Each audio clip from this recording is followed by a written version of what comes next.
Première épître de Paul aux Corinthiens, chapitre 4.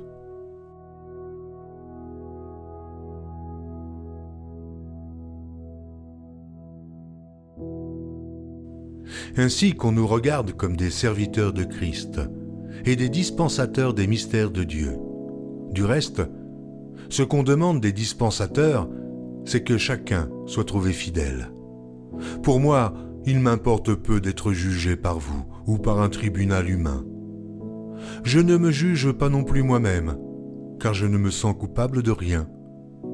Mais ce n'est pas pour cela que je suis justifié. Celui qui me juge, c'est le Seigneur. C'est pourquoi ne jugez de rien avant le temps, jusqu'à ce que vienne le Seigneur, qui mettra en lumière ce qui est caché dans les ténèbres, et qui manifestera les desseins des cœurs. Alors, chacun recevra de Dieu la louange qui lui sera due. C'est à cause de vous, frères, que j'ai fait de ces choses une application à ma personne et à celle d'Apollos, afin que vous appreniez, en nos personnes, à ne pas aller au-delà de ce qui est écrit, et que nul de vous ne conçoive de l'orgueil en faveur de l'un contre l'autre. Car qui est-ce qui te distingue? Qu'as-tu que tu n'aies reçu? Et si tu l'as reçu, pourquoi te glorifies-tu comme si tu ne l'avais pas reçu? Déjà, vous êtes rassasiés. Déjà, vous êtes riches. Sans nous, vous avez commencé à régner. Et puissiez-vous régner en effet, afin que nous aussi, nous régnions avec vous. Car Dieu, ce me semble, a fait de nous, apôtres, les derniers des hommes, des condamnés à mort en quelque sorte, puisque nous avons été en spectacle au monde, aux anges et aux hommes. Nous sommes fous à cause de Christ, mais vous êtes sages en Christ. Nous sommes faibles, mais vous êtes forts. Vous êtes honorés, et nous sommes méprisés. Jusqu'à cette heure, nous souffrons la faim, la soif, la nudité. Nous sommes maltraités, errants, ça et là. Nous nous fatiguons à travailler de nos propres mains. Injuriés, nous bénissons. Persécutés, nous supportons. Calomniés, nous parlons avec bonté. Nous sommes devenus les balayures du monde, le rebut de tous, jusqu'à maintenant. Ce n'est pas pour vous faire honte que j'écris ces choses, mais je vous avertis, comme mes enfants bien-aimés.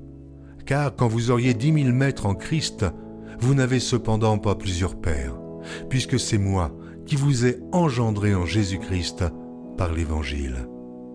Je vous en conjure donc, soyez mes imitateurs.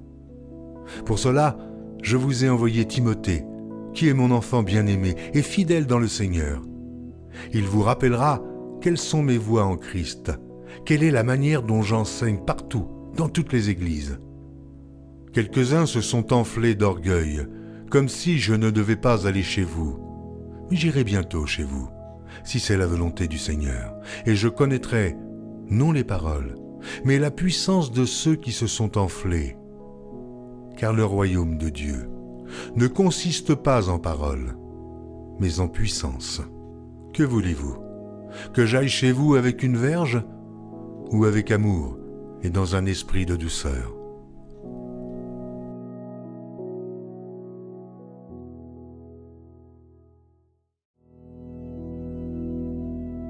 Première épître de Paul aux Corinthiens, chapitre 5.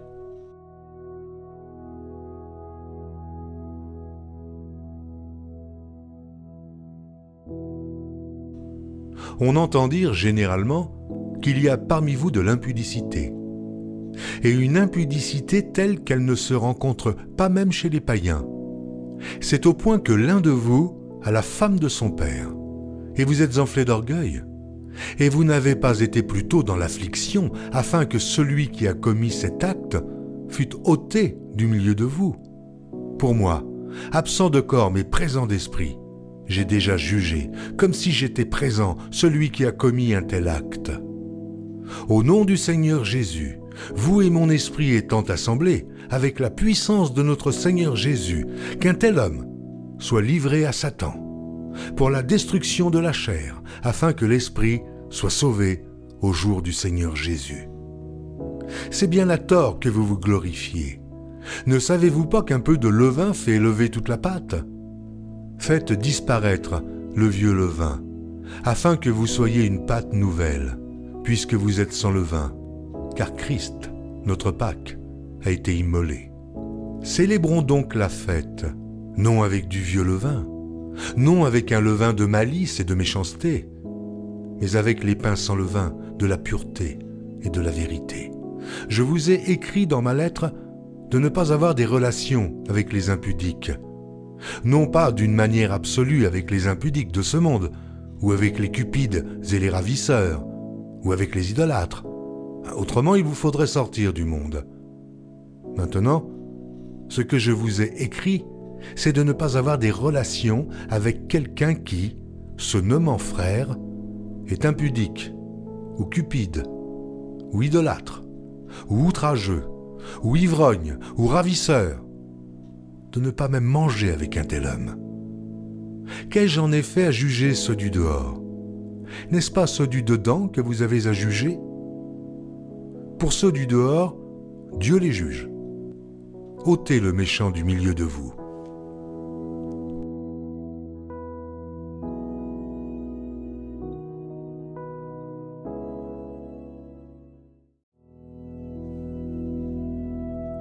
Première épître de Paul aux Corinthiens, chapitre 6.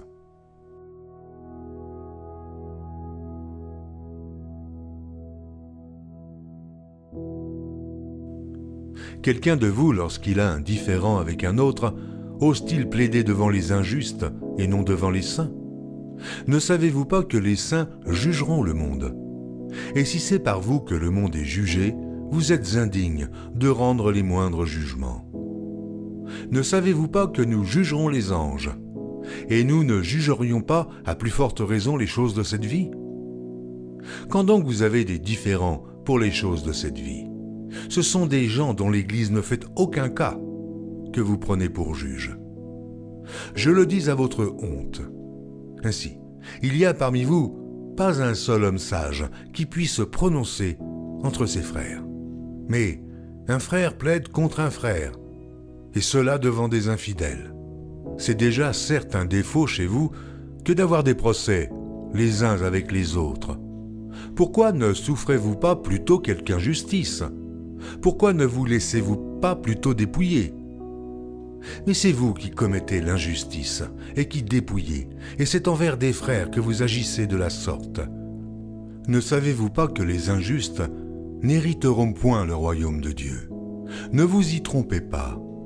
Ni les impudiques, ni les idolâtres, ni les adultères, ni les efféminés, ni les infâmes, ni les voleurs, ni les cupides, ni les ivrognes, ni les outrageux, ni les ravisseurs, n'hériteront le royaume de Dieu. Et c'est là ce que vous étiez, quelques-uns de vous. Mais vous avez été lavés, mais vous avez été sanctifiés, mais vous avez été justifiés au nom du Seigneur Jésus-Christ et par l'Esprit de notre Dieu. Tout m'est permis, mais tout n'est pas utile. Tout m'est permis, mais je ne me laisserai asservir par quoi que ce soit. Les aliments sont pour le ventre, et le ventre pour les aliments. Et Dieu détruira l'un comme les autres. Mais le corps n'est pas pour l'impudicité, il est pour le Seigneur, et le Seigneur pour le corps. Et Dieu qui a ressuscité le Seigneur nous ressuscitera aussi par sa puissance. Ne savez-vous pas que vos corps sont des membres de Christ? Prendrais-je donc les membres de Christ pour en faire les membres d'une prostituée? Loin de là. Ne savez-vous pas que celui qui s'attache à la prostituée est un seul corps avec elle, car il est dit, les deux deviendront une seule chair. Mais celui qui s'attache au Seigneur est avec lui un seul esprit.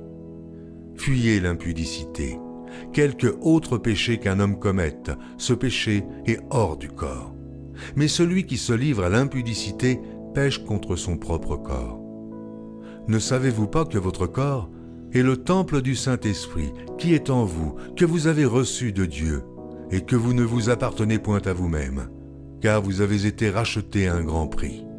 Glorifiez donc Dieu dans votre corps et dans votre esprit, qui appartiennent à Dieu.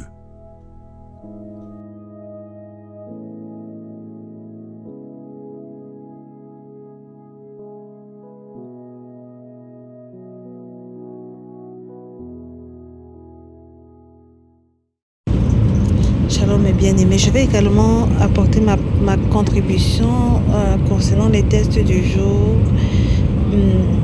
Et je pars tout droit au chapitre 5 de 1 Corinthiens, particulièrement dans le verset 1 et 2. Le verset 1, justement, nous parle de ce que l'apôtre Paul décrit l'impudicité au sein de l'église de Corinthe, montrant du doigt cette personne-là qui a commis impudicité avec la femme de son père. Et il dit au verset 2 que le peuple, l'église, plutôt que d'être dans l'affliction, s'est enflé d'orgueil. Et donc je me suis demandé, parce que la parole dit que vous êtes enflé d'orgueil et vous n'avez pas été plutôt dans l'affliction afin que celui qui a commis cet acte soit ôté du milieu de vous. Donc je me suis demandé si, comment je vais dire ça, le fait que en quoi est-ce que ce peuple a été enflé d'orgueil? Voilà. En quoi est-ce que l'église au sein duquel cet acte a été commis est enflée d'orgueil? Est-ce que ici on va considérer que être enflé d'orgueil c'est le contraire d'être être dans l'affliction? Je ne sais pas si je m'explique bien. Parce qu'il dit que vous n'avez pas été plutôt dans l'affliction. Ça dit que ils sont là, justement face à cet acte-là, ils n'ont pas été scandalisés, mais ils sont plutôt enflés d'orgueil. Dans quel sens? Je veux bien comprendre qu'ils sont enflés d'orgueil. Et l'autre question, c'est vrai que le frère Mike a posé la même question, c'était toujours pas concernant le verset 5. Ce que je voulais comprendre justement, qu'un tel homme soit livré à Satan pour la destruction de la chair, afin que l'esprit soit sauvé. C'est-à-dire que ce n'est pas que la personne va aller en enfer, non, mais il sera livré à Satan pour la destruction de la chair. Comment? Je me suis demandé, mais est-ce que c'est qu'il va faire plus de péché? Parce que si on le livre à Satan, il va pécher, détruire la chair, comme on dit. Tu as détruit ton corps avec l'alcool. Par exemple, tu vois des gens, ok, tu as détruit ton corps avec la cigarette, afin que l'esprit soit sauvé. En tout cas, j'aimerais vraiment comprendre ceci. Au verset 8, l'apôtre Paul parle de célébrant dans la fête. Est-ce qu'il s'agit de la Pâque ici? Ça, c'est l'une des questions que je me suis posée. Est-ce qu'il s'agit de la Pâque? Parce que ce n'est pas écrit explicitement. L'autre chose, donc, comme je disais, c'est le chapitre 6. J'ai vraiment particulièrement été marquée par cette manière avec laquelle encore le Seigneur vient vraiment ôter le voile et montrer du doigt ce que nous faisons qui est mal. Le Seigneur dit que, ce qui m'a marqué, c'est dans le verset 7, mais je vais lire le verset 6. Mais un frère plaide contre un frère, et cela devant les infidèles. Ici, je comprends que si j'ai un problème avec un frère, je ne vais pas aller parler avec ma collègue de service qui n'est même pas dans le Seigneur. Quel conseil est-ce qu'elle va me donner? Donc, c'est dans ce sens-là. Maintenant, le Seigneur dit, verset 7, c'est déjà certes un défaut chez vous que d'avoir des procès les uns avec les autres. Pourquoi ne souffrez-vous pas plutôt quelques injustices? Pourquoi ne vous laissez-vous pas plutôt dépouiller? J'étais là, je dis, oh.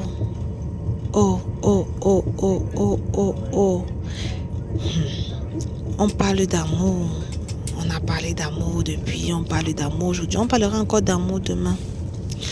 Là déjà, ce que je comprends, c'est que Seigneur dit que déjà quand il nous appelle à nous aimer les uns les autres, c'est que moi qui dis aimer, je ne dois pas, laisser l'offense, parce que si je porte procès, si je plaide contre mon frère, c'est parce que mon frère m'a peut-être offensé d'une manière ou d'une autre.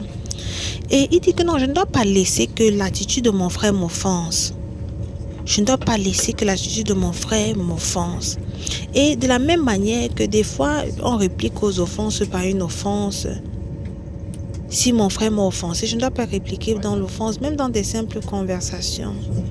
Et je suis choquée, vraiment, c'est comme c'était la première fois que je voyais ça. Mais je ne crois pas. Peut-être que j'ai déjà eu à lire ça par le passé, comme ça, ou bien écouter même dans les enseignements. Il dit que pourquoi ne souffrez-vous pas plutôt quelques injustices? Pourquoi ne vous laissez-vous pas plutôt dépouiller? C'est que si je me dispose dans les situations de conflit ou bien de tiraillement, pas forcément quand on parle de conflit, même d'incompréhension et tout ce qui va générer après une offense dans le cœur, un ressenti envers mon frère ou ma soeur, si je me dispose différemment et que je dis non plutôt, je souffre quelques injustices et je passe dessus. Je ne m'attarde pas sur l'attitude de mon frère vis-à-vis de moi. Je ne m'attarde pas sur l'attitude de ma soeur vis-à-vis de moi. Mais que je me laisse plutôt dépouiller. En fait, je comprenais que là, quand on parle de dépouillement, ça aussi c'est un dépouillement. Ne pas s'accrocher sur des choses, ne pas s'attarder sur des choses. Mais ce n'est pas là-bas que je suis. Et quand je parle de je parle également de nous. Ce n'est pas là-bas que nous sommes. C'est que non. Si, et en même temps, j'ai une question. C'est que, mais ok, si je dis donc que je ne m'accroche pas, je ne m'attarde pas sur ce que telle ou telle personne m'a fait, en quoi est-ce que je reprendrai la personne? En quoi est-ce que je reprendrai la personne pour dire, ah non, regarde, tu as fait ceci, ce n'est pas bien, il faut plutôt faire comme ça. Peut-être que je mélange un peu les pinceaux, mais je place ça comme ça selon que ça me vient à cœur. Et donc là, vraiment, j'ai dit, waouh, Seigneur, on a vraiment du travail à faire. J'ai vraiment du travail à faire. Souffrir quelques injustices, le quelque là n'est pas quantifié. Ce n'est pas 2, ce n'est pas 50, ce n'est pas 100. Je peux mettre 5000 injustices. Mais pour le Seigneur, c'est quelques. Car en cela, je suis en train de me dépouiller. En cela, je suis en train de me dépouiller. En fait, je vois encore là une interpellation de comment est-ce que mon cœur est quelle est la disposition de mon cœur face à certaines situations. Est-ce que je me dispose directement pour m'accrocher sur des choses ou alors plutôt que dire ok, même si c'est qu'il y a eu incompréhension, mais c'est qu'on ne s'est pas compris, bon, je passe dessus et j'avance. Ou alors, en tout cas, j'ai un peu de questions qui me parcourent la tête là. Et l'autre question qui vient donc, c'est que au verset 8, il dit que, mais c'est vous qui commettez l'injustice et qui dépouillez. Et au verset 9, il dit, ne savez-vous pas que les injustes n'hériteront point le royaume de Dieu? Il dit que, mais si moi déjà je reconnais, moi, Olive, en tant que fille du Seigneur, je reconnais que j'ai eu cette attitude-ci. Est-ce que c'est que je suis injuste? Vu que, du moins, quand je lis, je comprends comme ça. Et donc, est-ce que ça veut dire que je n'hériterai pas le royaume de Dieu? Et donc, ça revient encore à la question, on ne perd pas le salut. Moi, je sais qu'on ne perd pas le salut. Sur l'autre, là, il y a pas de truc. Mais ceci, en tout cas, j'aimerais comprendre. Par rapport à la direction dans laquelle je suis en train de comprendre le verset 7 à la première partie du verset 9 là. Et tout, ça veut m'amener vers on perd le salut. Et pourtant, je sais déjà qu'on ne perd pas le salut. Parce que si je dis qu'ah non, voici, j'ai eu à manifester face aux attitudes, plutôt que de souffrir quelques injustices, non, je me comporte en injuste et c'est plutôt moi qui dépouille. Comment donc comprendre ces versets-ci? Voilà. Donc, ce sont ces quelques questions sur lesquelles j'ai voulu partager, sans dire que, en tout cas, le test encore que le Seigneur nous a donné est tellement plein d'enseignements et riche encore justement, je disais, plein et riche en enseignements. Que le Seigneur nous bénisse et nous aide encore, et nous aide toujours. Shalom, shalom. Shalom, shalom, bien-aimés. Que la paix de notre Seigneur Jésus-Christ nous soit multipliée. Que sa grâce et sa miséricorde soient sur nous. et qui nous accorde la grâce de rester fidèles en tout temps et en tout lieu et en toutes circonstances. La suite de l'épître, de la première épître de Paul aux Corinthiens, les chapitres 4, 5 et 6, ce qui m'a marqué en lisant ces chapitres. Au chapitre 4, c'est déjà cette expression tribunal humain. Un tribunal humain. Chapitre 4, verset 3. Pour moi, il m'importe fort peu d'être jugé par vous ou par un tribunal humain. Je ne me juge pas non plus moi-même, car je ne me sens coupable de rien. Mais ce n'est pas pour cela que je suis justifié. Celui qui me juge, c'est le Seigneur. Dans cette expression, tribunal humain, et parfois la question qui me monte à l'esprit, est-ce qu'un tribunal humain peut véritablement être juste? Est-ce qu'un tribunal humain peut véritablement être juste? Car nous savons tout ce qui se passe dans le monde. Parfois, ceux qui sont les grandes personnes, ils ont souvent la capacité d'influencer sur la justice. Et c'est toujours l'opprimé, le pauvre, qui est souvent condamné. Mais le tribunal de Dieu, la justice divine, elle est juste. Parce que Dieu est juste. Et donc, ça m'a interpellé encore parce qu'en tant que chrétien, en tant que serviteur de Jésus-Christ, on est malheureusement tous les jours jugé par le tribunal humain. Et ce sont les choses que dans le Seigneur, notre grand frère peut le dire, pour moi, il m'importe peu d'être jugé par vous ou par un tribunal humain. Les décisions d'un tribunal humain ne m'importent pas, mais c'est Christ. C'est Christ. C'est Christ qui doit me juger. Et Christ, la parole de Dieu déclare que Dieu n'est pas un homme. Donc Dieu Dieu est juste dans son jugement. On ne peut pas aller se placer devant le Seigneur en disant parce qu'on est dans la grâce et la miséricorde. Si on a fait des choses qui ne sont pas bonnes, la parole de Dieu nous demande de se repentir. Parce que sûrement le tribunal humain pourra nous envoyer en prison physiquement.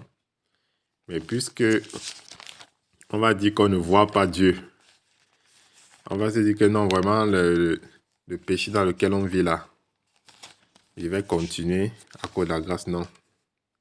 La justice de Dieu, elle est véritable et elle est juste. Donc, si le Seigneur nous interpelle par rapport à quelque chose, ça peut être par la bouche d'un bien-aimé, ça peut être à travers un enseignement, à travers une parole, on dirait quelque chose. C'est déjà un jugement que le Seigneur est en train de mettre sur nous parce qu'il nous interpelle. Il nous interpelle sur certaines choses. On ne va pas dire qu'on était ignorant parce que le Seigneur nous a interpellés. Et vraiment, ça me donnait encore véritablement de comprendre que de la même manière que si on est condamné injustement par un tribunal humain, ce n'est pas important si le Seigneur nous a justifiés. De la même manière, si un tribunal humain nous donne raison, alors qu'on sait, d'après la parole du Seigneur, qu'on a péché, alors cette justification humaine-là n'aura aucune valeur devant notre merveilleux Seigneur Jésus-Christ. Vraiment, c'est la première chose vraiment qui attire mon attention à l'ouverture de ce chapitre 4 de l'Épître aux Corinthiens. Et Ensuite, toujours dans le chapitre 4, Paul parle de verset 6, de ne pas aller au-delà de ce qui est écrit. Il disait dans le verset 4, « Ce n'est pas pour cela que je suis justifié. Celui qui me juge, c'est le Seigneur. C'est pourquoi ne jugez de rien avant le temps, jusqu'à ce que vienne le Seigneur qui mettra en lumière tout ce qui est caché dans les ténèbres et qui manifestera les desseins des cœurs.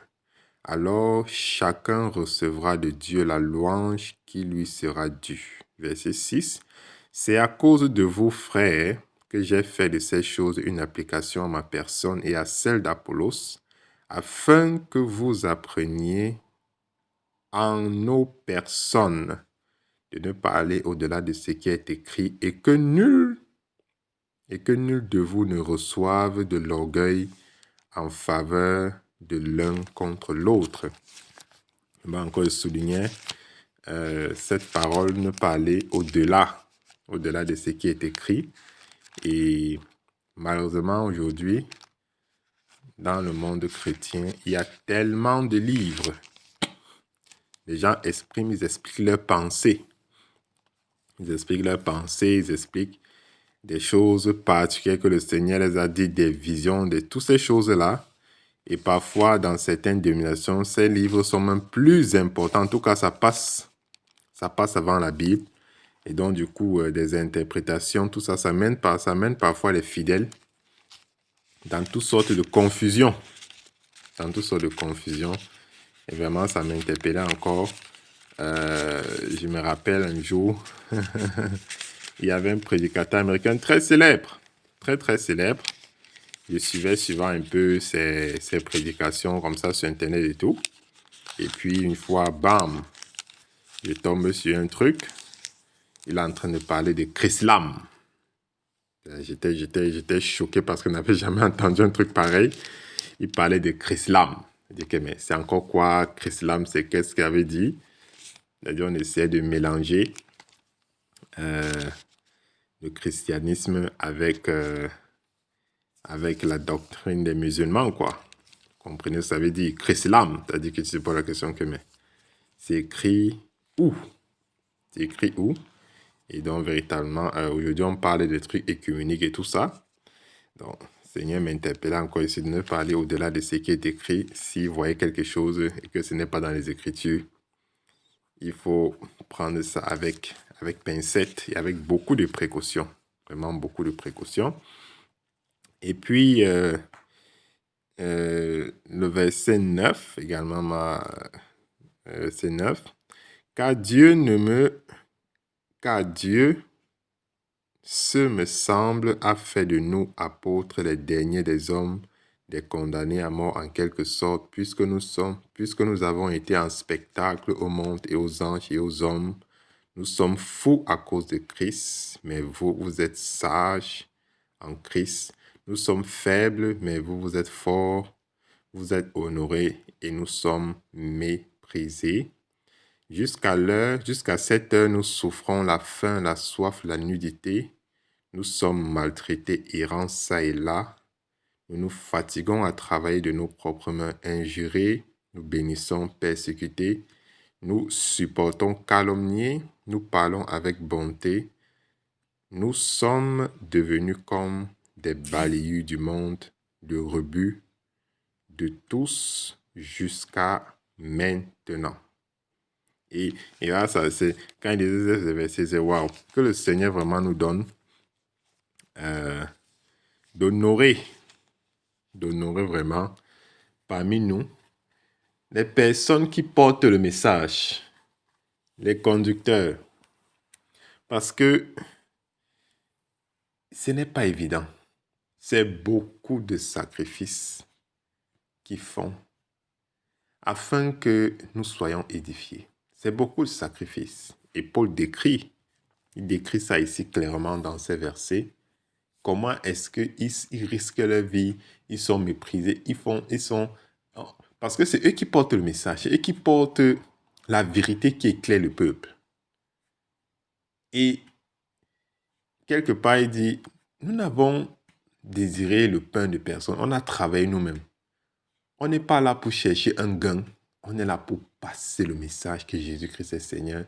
Et parfois, c'est au péril de leur vie, au risque de leur famille. Vraiment que le Seigneur nous donne d'honorer et de supporter vraiment les conducteurs, parce que ce n'est pas évident. Et Paul, ici, vraiment, c'est encore qui me marquait ici, à lire la souffrance et les sacrifices que les serviteurs de Dieu font afin d'édifier le peuple. Bien que dans beaucoup de dénominations autour de nous, c'est souvent le contraire, mais Paul ici qui nous dit « Soyez mes imitateurs, tels que moi je le suis de Christ ». Et le Seigneur nous a montré déjà l'exemple lui-même, en prenant sur lui les meurtrissures et le péché du monde entier afin que nous soyons sauvés. Le verset 17, il a expliqué ça, et puis il dit au verset 14, « Ce n'est pas pour faire honte que j'écris ces choses, mais c'est vous avertir comme des enfants bien-aimés. » Et on ne dit pas ça, ce n'est pas pour faire honte, ce n'est pas pour dire que vraiment, servir Dieu là, ce n'est que ça, mais afin que vous compreniez le sacrifice qu'ils font pour pouvoir porter ce message au-delà de toute tribulation. Et verset 17, « Pour cela, je vous ai envoyé Timothée, qui est mon enfant bien-aimé, fidèle dans le Seigneur. Il vous rappellera quelles sont mes voies en Christ, quelle est la manière dont j'enseigne partout dans toutes les églises. » Ça, vraiment, partout dans toutes les églises. C'est le même enseignement qu'il donne. L'enseignement n'est pas dilué ou bien ce n'est pas adapté, ça n'évolue pas, l'évolution, non. C'est le même enseignement qui donne partout. Partout. C'est la même doctrine, le même enseignement. Christ est Seigneur. Et quel que soit, si quelqu'un vient au nom de Paul, si quelqu'un vient que non, j'ai été envoyé par Paul, comme je vais envoyer Timothée, il va prêcher ce que Paul prêche. Et vraiment, ça m'interpellait parce que on voit souvent des mouvements, même mouvements chrétiens, qui évoluent avec le temps. C'est-à-dire que peut-être quand celui qui avait peut-être fondé le mouvement au départ, il n'est plus là. Après, on a des choses qui changent. Des trucs, on commence à faire des alliances bizarres. Et puis on dit, waouh, je te pose la question que, mais, est-ce que déjà même au départ, est-ce que le fondement c'était Jésus-Christ? Ou c'était une pensée d'homme? Ce sont des questions parfois qui restent en suspens. Et le verset 18, 19 et 20. Quelques-uns se sont enflés d'orgueil, comme si je ne devais pas aller chez vous. Mais j'irai bientôt chez vous, si c'est la volonté du Seigneur, et je connaîtrai non les paroles, mais la puissance de ceux qui se sont enflés. Car le royaume de Dieu ne consiste pas en paroles, mais en puissance. Voilà. Le royaume de Dieu ne consiste pas en paroles, mais en puissance. Oui, on parle, oui, tu as des prédicateurs, ils disent des choses. Oh, vraiment, vraiment la femme là qui est là-bas derrière, là, elle a tel problème, viens ici. Les gens font du cinéma, ils font des choses, oui, vraiment, on chasse les démons, c'est pas, des gens qui pressent la prospérité, toutes ces choses. Mais au final, les choses simples comme l'amour, la compassion, la sainteté, c'est des choses que ce n'est pas prêché. On voit tout genre de dérives. Pourtant, on dit que non, c'est un centre de miracles, des guérisons miraculeuses et tout. Mais les choses vraiment simples qu'il faut prêcher dessus, ça manque dans... On voit que c'est en train de manquer. On se pose la question, c'est parce que ces choses qui peuvent paraître simples, genre comme l'amour, la compassion, la persévérance, tenir, persévérer dans les moments difficiles, avoir foi contre toute espérance, C'est des choses que l'homme ne peut pas par lui-même réussir à faire. Il faut l'Esprit du Seigneur. Il faut l'Esprit du Seigneur. On dit, vous n'avez pas reçu un esprit de timidité, mais un esprit de puissance et de force. Il faut l'Esprit pour que s'il y ait cette puissance-là en toi, pour vaincre et aller au-delà de la tentation et des attaques du malin et rester debout, il faut cette puissance-là qui n'est pas humaine. Sans ça, on va bien parler, on va faire des démonstrations, on va dire vraiment, je suis apôtre tel, je suis bishop tel, machin et tout. Mais lorsque la tentation va frapper, il n'y aura rien de solide pour nous permettre de résister. Et on va voir, il y a des gens qui se disputent, les divisions. En tout cas, Paul va parler de ça quelque part. Il mentionne que parmi vous, il y a des discussions, il y a des disputes parmi vous. Comment cela est possible? Pourtant, le Seigneur parle qu'il y ait de l'amour entre vous, qu'il y ait de la paix. Que les gens ne prennent pas, que les gens ne considèrent pas leur propre intérêt, mais ceux des autres. Comment ça se fait maintenant qu'il y a entre vous des problèmes de discussion et tout? Donc, vraiment, c'est encore ça c'est encore seulement qui était en train, en fait, qui m'a marqué ici, que nous ne mesurons pas, comment on dit, entre guillemets, la marche de quelqu'un, bien la fidélité de quelqu'un dans le Seigneur avec des paroles orgueilleuses, des paroles, je suis tel, le Seigneur m'a montré ceci, j'ai telle puissance, j'ai réveillé tellement, machin, non. Mesurons ça par rapport au Saint-Esprit. Mesurons ça par rapport au fruit du Saint-Esprit dans la vie de la personne, dans le ministère de la personne. C'est là qu'on saura qui est puissant en Jésus-Christ et qui est juste enflé d'orgueil pour, comment on dit, pour faire comme genre émerveiller les masses. Émerveiller les masses pour que les gens suivent. Normalement, ça m'interpellait encore ici. Et le chapitre 5, ici, ce qui m'interpellait encore dans le chapitre 5, il y a à partir du verset 1,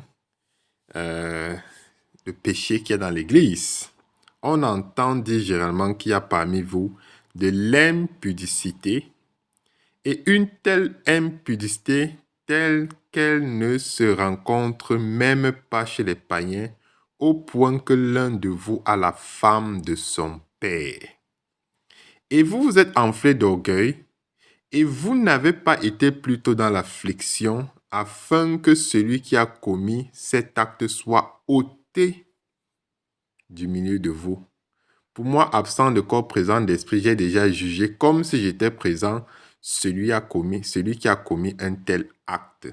Au nom du Seigneur Jésus, vous et mon esprit étant assemblés, avec la puissance de notre Seigneur Jésus-Christ, qu'un tel homme soit livré à Satan pour la destruction de la chair, afin que l'esprit soit sauvé au jour du Seigneur.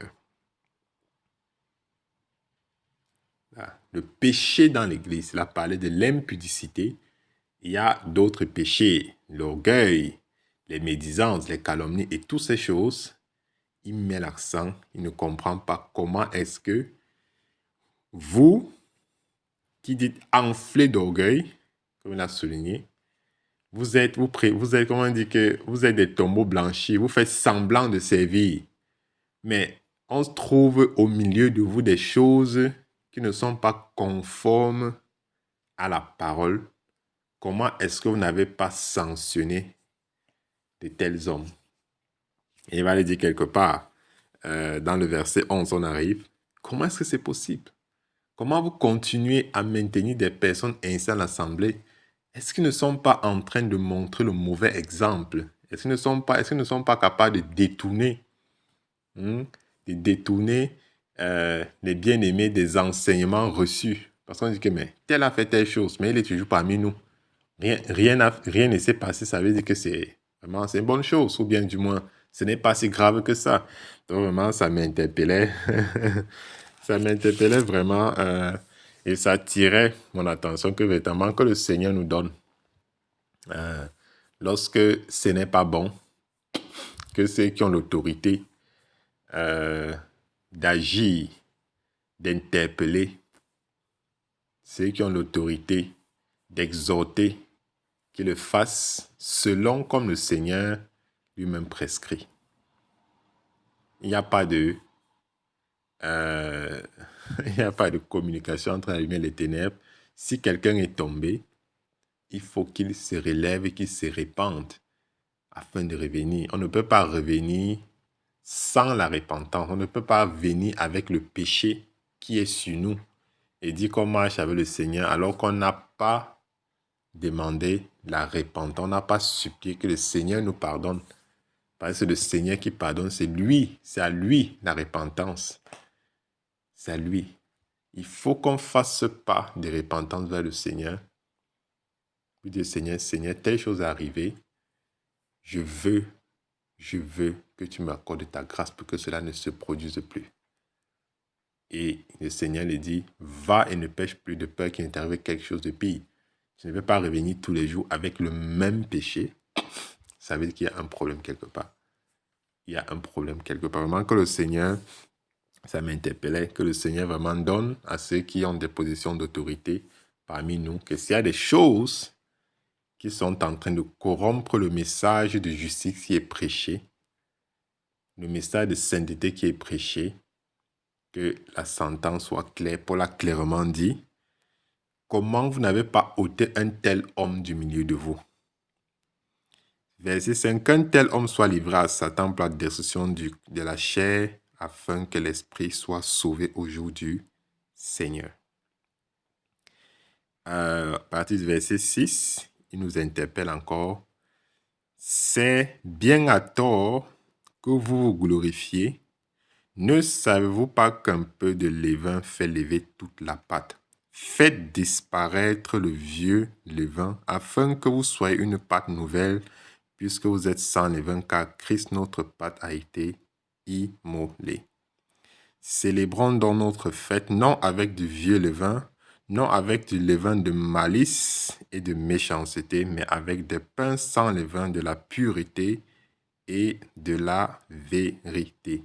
Il ne faut pas laisser ces choses, parce que ça peut sembler, que c'est juste un petit péché, mais il dit bien qu'un peu de levain fait lever toute la pâte.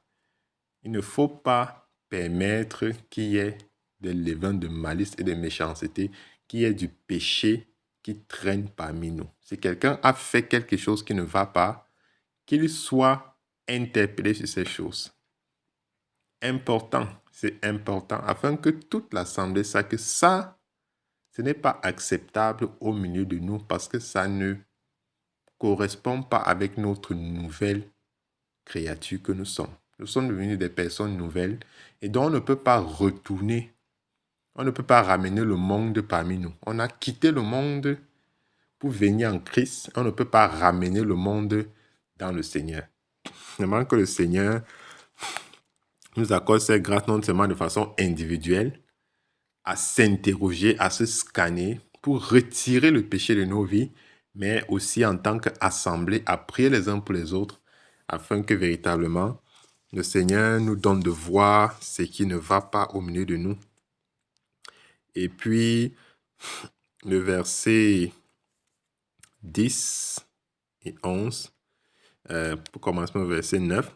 Je vous ai écrit dans ma lettre de ne pas avoir des relations avec des impudiques, non pas d'une manière absolue avec les impudiques de ce monde, ou avec les cupides et les ravisseurs, ou avec des idolâtres. Autrement, il vous faudrait sortir du monde.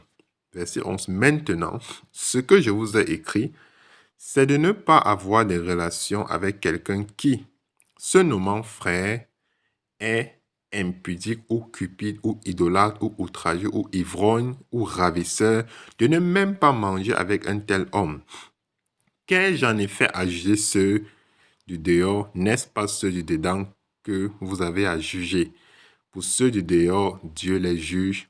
Ôtez le méchant du milieu de vous. Je crois que là, Paul donne la sentence claire et nette. Ôtez le méchant du milieu de vous. Si quelqu'un dit qu'il est dans le Seigneur, alors ça veut dire qu'on va le regarder par rapport au standard du Seigneur. Si tu es dans le Seigneur, alors on te regarde par rapport au standard du Seigneur. Voilà. c'est par rapport. Oui, on t'a prêché, tu as reçu l'enseignement par rapport à l'impudicité, par rapport aux excès de table, à l'alcool, toutes ces choses. Tu as reçu cet enseignement. Alors, tu ne peux pas continuer à faire comme si tu n'avais pas reçu l'enseignement. Ça veut dire qu'il y a un problème. Ça veut dire que c'est quelqu'un qui se dit qu'il est frère, mais en réalité, il est comme un pharisien. C'est-à-dire qu'il vient au milieu de l'assemblée pour pervertir et séduire les frères. Donc, c'est un envoyé de l'ennemi qui est parmi nous. Alors, Paul dit, ôtez le méchant du milieu de vous. Ôtez le méchant du milieu de vous. Vraiment, ça m'interpellait vraiment que le Seigneur nous accorde la grâce de connaître, de pouvoir identifier et reconnaître parmi nous ceux qui sont là seulement pour pervertir et séduire les bien-aimés afin qu'ils soient ôtés et que personne ne se perde à cause des personnes comme ça. Que le Seigneur nous fasse cette grâce-là. Chapitre 6, exactement, ce qui m'a interpellé ici au chapitre 6, c'est l'exhortation de Paul. L'exhortation de Paul, déjà à partir du verset 1. « Quelqu'un de vous, lorsqu'il est indifférent avec un autre, ose-t-il plaider devant les injustes et non devant les saints ?» Voilà. C'est-à-dire, il souligne clairement le problème. Puis il va dire, ben, en tout cas, on va conduire. Il souligne clairement le problème. Vous pas, et ce sont des choses qui sont tellement courantes dans le milieu chrétien. Même nous-mêmes, parfois, on a des problèmes. Oui, je ne dis pas qu'il ne faut pas parler avec les membres de la famille. C'est important, ou peut-être avec les grands frères, les grandes sœurs. Mais parfois, on a des problèmes. On a tendance à aller rapidement vers les gens du dehors que d'appeler un frère ou une sœur ou un compteur et dire « Ah, voilà, j'ai telle situation. J'ai tel problème. Je suis en train de passer par telle situation dans ma famille, dans ma maison, dans ma propre vie, dans ma vie spirituelle. » Qu'est-ce que le Seigneur te met à cœur par rapport à ça? Et Paul souligne ça. Qu'est-ce que quelqu'un qui n'est pas dans le Seigneur va pouvoir te donner, toi qui es dans le Seigneur? Puisque toi, tu marches selon la loi du Seigneur. Tu ne te lèves pas seulement pour faire les choses comme les gens le font dans le monde, peut-être parce que tu as fait tes 1, 2, 3 calculs et tout, non. Tu cherches la volonté du Seigneur dans chaque chose que tu es en train de faire. Et donc, si quelqu'un n'est pas dans le Seigneur, comment va-t-il pouvoir regarder avec l'œil du Seigneur les choses? Il va vraiment regarder comme l'œil du monde et on peut donner des conseils qui vont t'amener à la perdition. Donc, véritablement, c'est ça déjà ce qui m'attirait dans le verset, dans le chapitre 6, l'exhortation de Paul. Il dit « ose plaider ». C'est que pour lui, c'est quelque chose qui ne devrait pas. Ce n'est pas comme ça que ça devrait se passer. Et puis, au verset 4, il dit, puisqu'il dit que ne savez-vous pas que nous allons juger les hommes, mais comment est-ce que nous ne sommes pas capables de juger les hommes? Il dit au verset 4, quand donc vous avez un différend pour les choses de cette vie, ce sont les gens dont l'Église ne fait aucun cas que vous prenez pour juge. Je le dis à votre honte, ainsi, il y en a parmi vous, pas un seul homme sage qui puisse prononcer entre ses frères.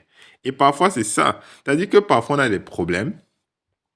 On n'a pas envie d'aller vers tel frère ou vers telle sœur parce qu'on connaît son amour pour le Seigneur. On sait que le conseil qui va sortir de sa bouche, ça risque de ne pas être quelque chose qui va nous plaire. Parce que la personne ne parle pas selon la convoitise de la chair, mais d'après les Écritures. Et donc, peut-être on a déjà une autre idée. On veut seulement quelqu'un qui va, nous soutenir dans notre idée ou bien conforter ce qu'on pensait déjà. Mais on sait que tel frère ou telle sœur, là, non, tu ne peux pas le voir. il va te donner seulement les prophéties qui ne vont pas aller dans le sens de ce que tu penses. Et donc, du coup, on les évite un peu. Et c'est ce que Paul est en train de souligner ici aux chrétiens de Corinthe. Il parle, mais il n'y a pas un homme sage parmi vous. On sait qu'on est sage par la sagesse de Dieu. Ce n'est pas la sagesse du monde, c'est la sagesse du Seigneur. Et véritablement, ça attirait mon attention. Et puis, il va le dire clairement à partir du verset 7. C'est déjà le verset 6. Mais un frère plaide contre un frère et cela devant les infidèles. Il souligne, devant les infidèles.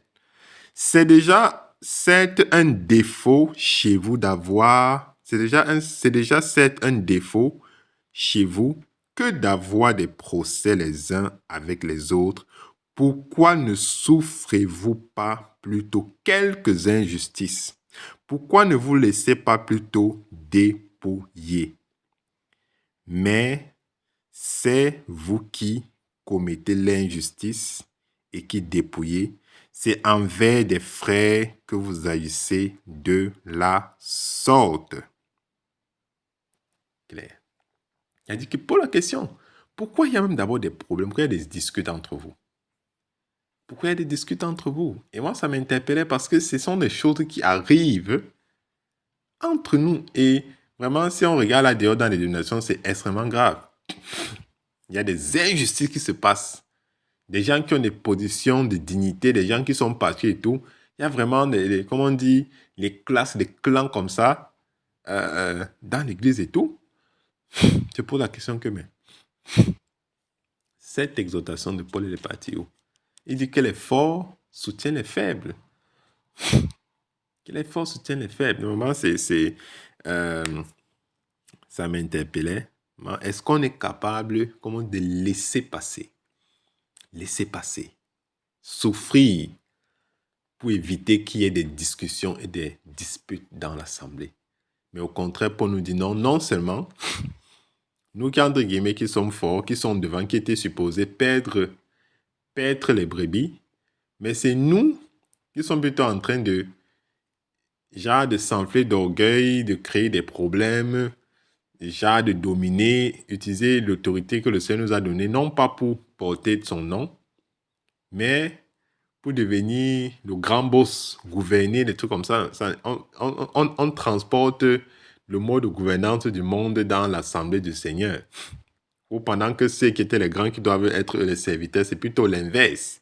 C'est l'inverse et Paul ici souligne ça et dit clairement au verset 9, ne savez-vous pas que les injustes n'hériteront pas le royaume de Dieu et c'est toute autre chose, les impudiques, les idolâtres, les adultères, ainsi de suite. Et puis, le verset 12, tout m'est permis, tout ne m'est pas utile, tout m'est permis, mais je ne me ferai asservir par quoi que ce soit.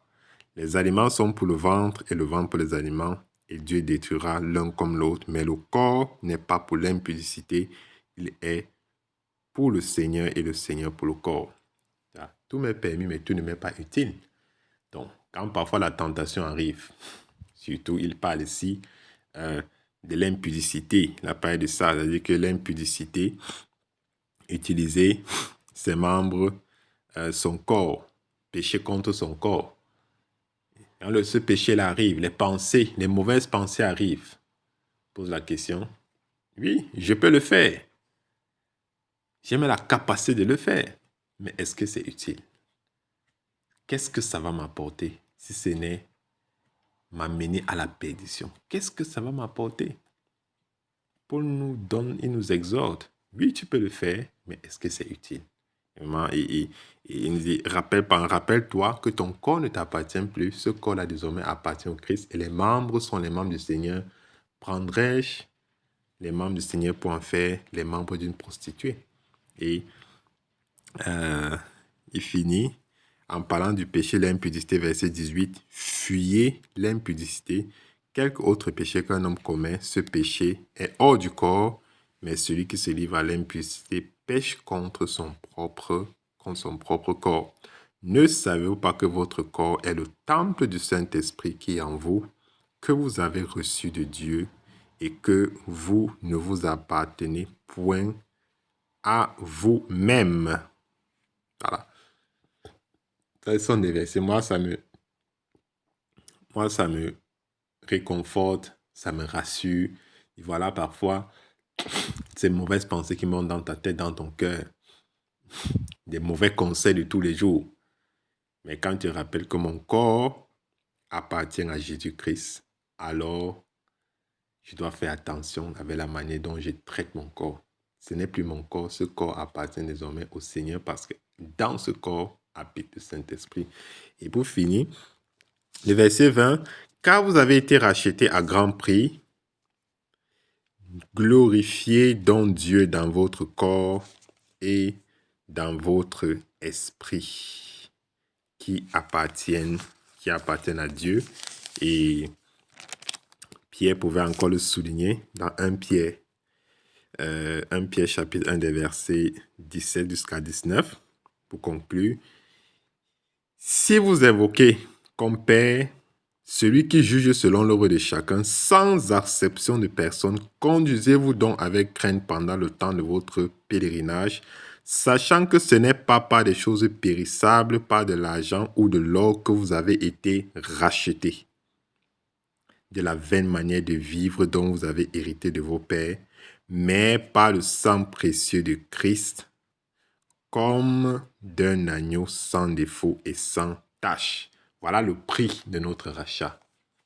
Ce n'est pas l'argent, ce n'est pas l'or, ce n'est pas par la volonté de l'homme, mais on a été racheté au prix du sang. Et donc, véritablement, que le Seigneur nous donne de savoir se comporter, de savoir à quel prix on a été racheté.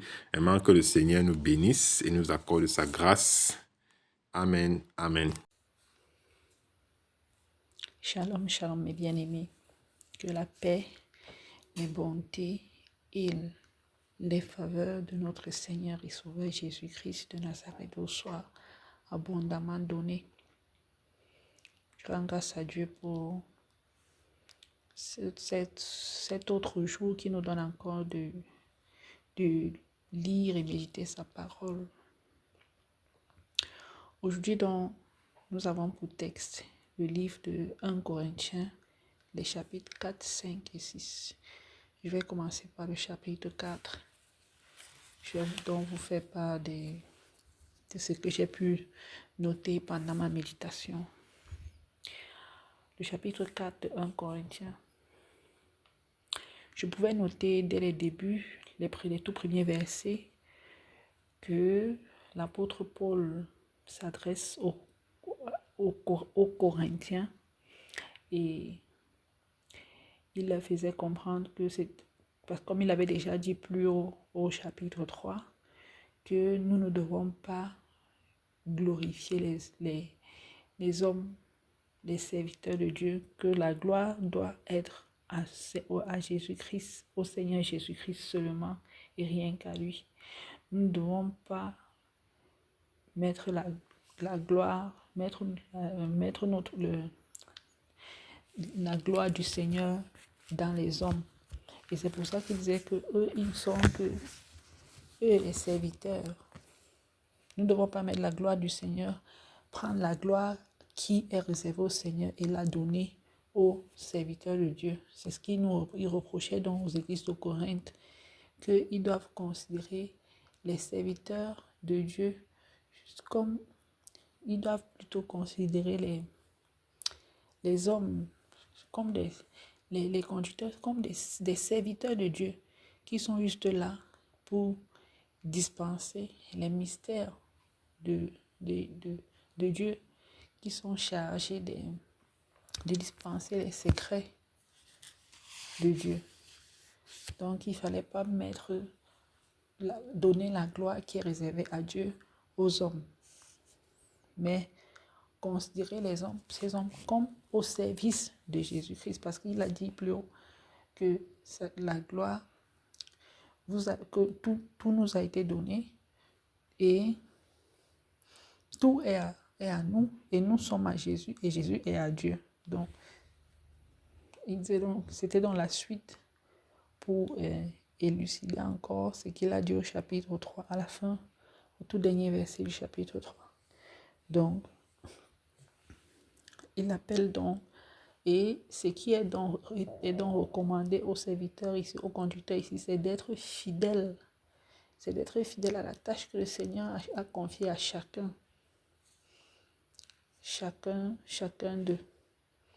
Donc, c'est ce qu'il nous dit au verset 3, au verset 2 du chapitre 4. Du reste, ce qu'on demande des dispensateurs, c'est que chacun soit trouvé fidèle.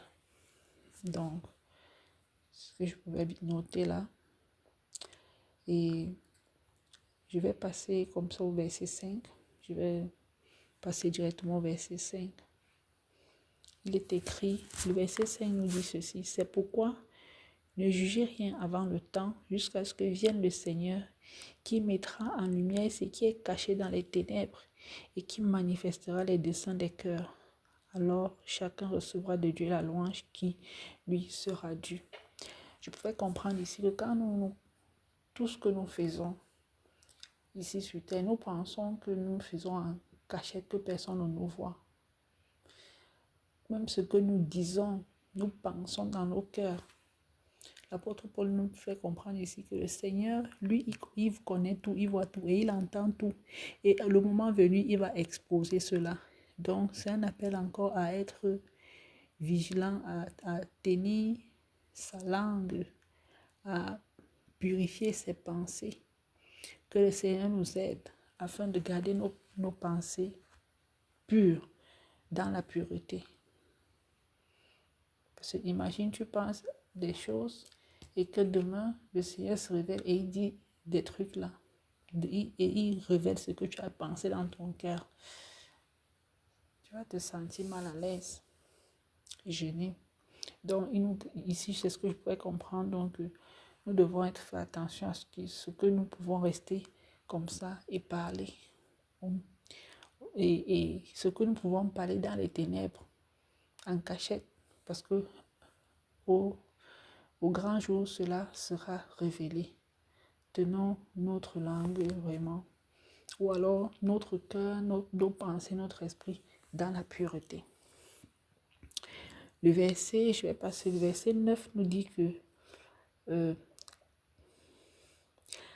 car Dieu, ce me semble, a fait de nous apôtres les derniers des hommes, les condamnés à mort en quelque sorte, puisque nous avons été en spectacle au monde, aux anges et aux hommes. Nous sommes fous à cause de Christ, mais vous, vous êtes sages en Christ. Donc, en fait, je peux comprendre, il le dit ici parce que, pour dire que ils sont occupés à la chose du Seigneur. Ils sont occupés à la chose du Seigneur, ils sont occupés à d'autres choses que ils s'occupent des choses du royaume. Et quand il dit les derniers des hommes, les condamnés à mort en quelque sorte, vu les persécutions qu'ils rencontrent, que les conducteurs rencontrent partout, en abordant les gens pour leur présenter l'évangile, les condamnés à mort, puisque nous avons été en spectacle au monde. Oui, tout ce qu'ils ont subi, les persécutions, les maltraitances, les lapidations et consorts. Et les gens les regardaient. C'est pour ça qu'ils disaient qu'ils se considéraient comme les derniers des hommes. Nous sommes fous à cause de Christ, mais vous êtes sages. Nous sommes faibles, mais vous êtes forts. Vous êtes honorés et nous sommes méprisés. Parce que justement, les hommes de Dieu sont méprisés en fait. Ils sont méprisés. Donc quand les trouvent même, comme il a dit, ils sont fous, qui ne sont pas normaux. Et l'apôtre Paul a dit, nous sommes fous pour Christ. Il a répondu, nous sommes fous pour Christ. Le verset 11 dit, vous êtes honorés, nous sommes méprisés. Jusqu'à cette heure, nous souffrons la faim, la soif, la nudité. Vu les marches qu'ils font, ils vont à gauche, ils vont à droite, ils prêchent, ils parlent. Parfois seulement avec le même habit, parfois avec le même habit, ils pouvaient faire une semaine avec le même habit ou même 2, 3 jours avec le même habit, donc le même vêtement, comme ça je veux dire. Et il dit en plus, et il dit aussi, nous, nous, nous souffrons de la faim, la soif, la nudité. Je continue, hein. J'ai commencé au verset 9, je suis déjà au verset 12. Nous nous fatiguons à travailler de nos propres mains. Injuriés, nous bénissons parce que c'est tout ce qu'ils ont. Ils vivaient les persécutions. Les gens qui les insultent, qui les trouvent pour des sous-hommes, comme il a dit, des derniers des hommes, qui n'ont rien à faire, qui sont égarés et tout. Ils recevaient tout genre de persécution. Il dit au verset 12, à la suite, injuriés, nous bénissons, persécutés, nous supportons, calomniés, nous parlons avec bonté. Nous sommes devenus comme des balayures du monde, le rebut de tous jusqu'à maintenant. Donc, c'est comme ça que les hommes de Dieu sont méprisés. Ceux qui se lèvent, les serviteurs de Dieu, ceux qui se lèvent, qui vont prêcher l'évangile, vont annoncer la bonne nouvelle, qui abordent les gens à gauche, à droite. Ils subissent tous ces choses. Ils sont vus comme des personnes qui ne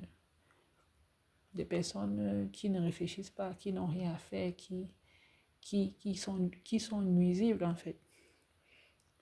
Et c'est aussi un appel aux conducteurs que malgré tout ce qu'ils peuvent subir ou tout ce qu'ils vont subir, c'est un appel à se comporter, à imiter leurs prédécesseurs, leurs pères, leurs prédécesseurs, voilà. Et c'est ce qu'il dit au verset, je vais passer comme ça, au verset 14, il dit, ce n'est pas pour vous faire honte que j'écris ces choses, mais je vous avertis comme mes enfants bien-aimés. C'est ce que je disais tantôt, un avertissement à tout ce qui pourra les arriver. Donc voilà, parce qu'eux, ils ont suivi ça et c'est ce qui pourra arriver. Comme je disais tantôt, c'est un appel encore aux conducteurs à ce qu'ils pourront vivre ou alors ce qu'ils sont en train de vivre ou alors ce qu'ils vont vivre. Bref, c'est la même chose. Donc, et il dit en plus au verset 15, car quand vous auriez 10 000 maîtres en Christ, vous n'avez cependant pas plusieurs pères, puisque c'est moi qui vous ai engendré. C'est moi qui vous ai engendré. C'est clair que il y a une seule personne la personne qui t'amène au Seigneur, c'est lui, ton Père, dans la foi. Ce que certaines églises, dénominations appellent aujourd'hui les pères spirituels. C'est dans ce sens-là que l'apôtre Paul disait que vous pouvez même avoir plusieurs maîtres, mais vous n'avez qu'un seul Père. Un Père dans la foi, en fait. Et il a dit, vous n'avez cependant pas plusieurs pères, puisque c'est moi qui vous ai engendré. Donc l'apôtre Paul ici est le Père, il est le Père dans la foi de Timothée, de Sosthène, de tous ces autres-là, de tous le reste des personnes avec qui il a marché. Et c'est pour ça qu'il disait, et je disais tantôt que c'est ce que les gens appellent aujourd'hui dans les dénominations, dans les églises, mon père spirituel, mon père spirituel. Donc, parce qu'il les a engendrés dans la foi. Et il dit au verset 16, je vous en conjure, donc soyez mes imitateurs. C'est pour cela que je vous envoie Timothée, qui est mon enfant, bien-aimé et fidèle dans le Seigneur. Il vous rappellera quelles sont mes voies en Christ, quelle est la manière dont j'enseigne partout dans toutes les églises. Voilà. Le verset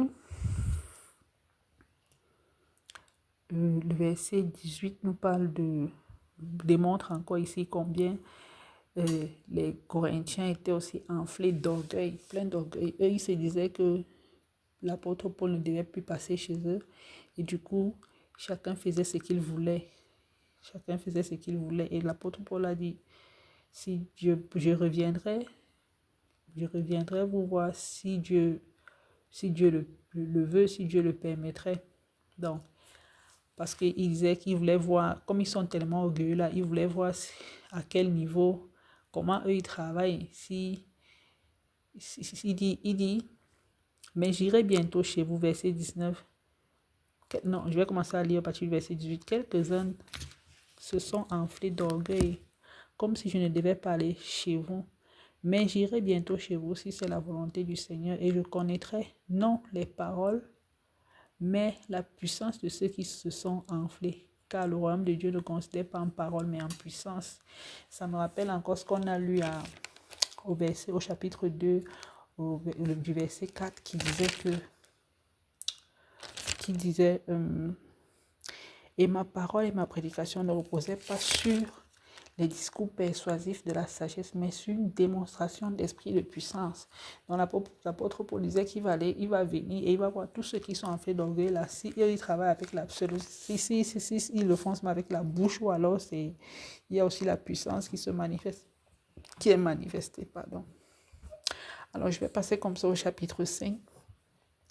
Le chapitre 5, carrément, l'apôtre Paul était vraiment dans l'affliction de savoir que dans l'église, il y a de l'impudicité. Il reprochait dans l'église de Corinthe l'impudicité qui régnait et le fait que les églises n'ont rien fait ou alors ne font rien pour éradiquer cela, parce que il y a un frère qui sortait avec la femme de son père. Et l'apôtre Paul était en train de demander mais il ne comprend pas comment on a laissé cette personne dans l'église, alors qu'en temps réel, on devait mettre cette personne de côté. Parce qu'il suffit seulement, comme il a dit, un peu de levain pour lever la pâte. Parce que justement, quand il y a le péché dans l'église et qu'on ne cherche pas à l'enlever, à ôter cela du milieu de nous, ça peut affecter, ça peut contaminer aussi les autres. Et l'église va aller à sa chute. C'est pour ça qu'il disait que ce genre de personnes, on devait l'ôter du milieu. L'église devait se séparer de ce genre de personnes. Et il le dit à... donc pour lui, c'est un scandale en fait. Il était dépassé par ce scandale du fait que il y a cela dans l'église, mais l'église n'est pas affligée. Et il laisse ça comme ça. C'est pour ça qu'il disait qu'un peu de levain, il le dit au verset... c'est quel verset là? Un peu de levain fait lever la pâte. Attendez, je vais retrouver le verset. Ne savez-vous pas qu'un peu de levain fait lever toute la pâte? Comme pour dire que vous ne savez pas que si vous laissez ça perdurer, ça va contaminer toute l'église et l'église sera affectée. Nous devons enlever ce levain là afin d'être une pâte. On doit faire disparaître le péché, faire disparaître le vieux levain. Il est dit au verset 7, faites disparaître le vieux levain afin que vous soyez une pâte nouvelle, puisque vous êtes sans levain, car Christ, notre Pâque, a été immolé. Donc, il fallait ôter le vieux levain, le péché du milieu de l'église. Et il dit au verset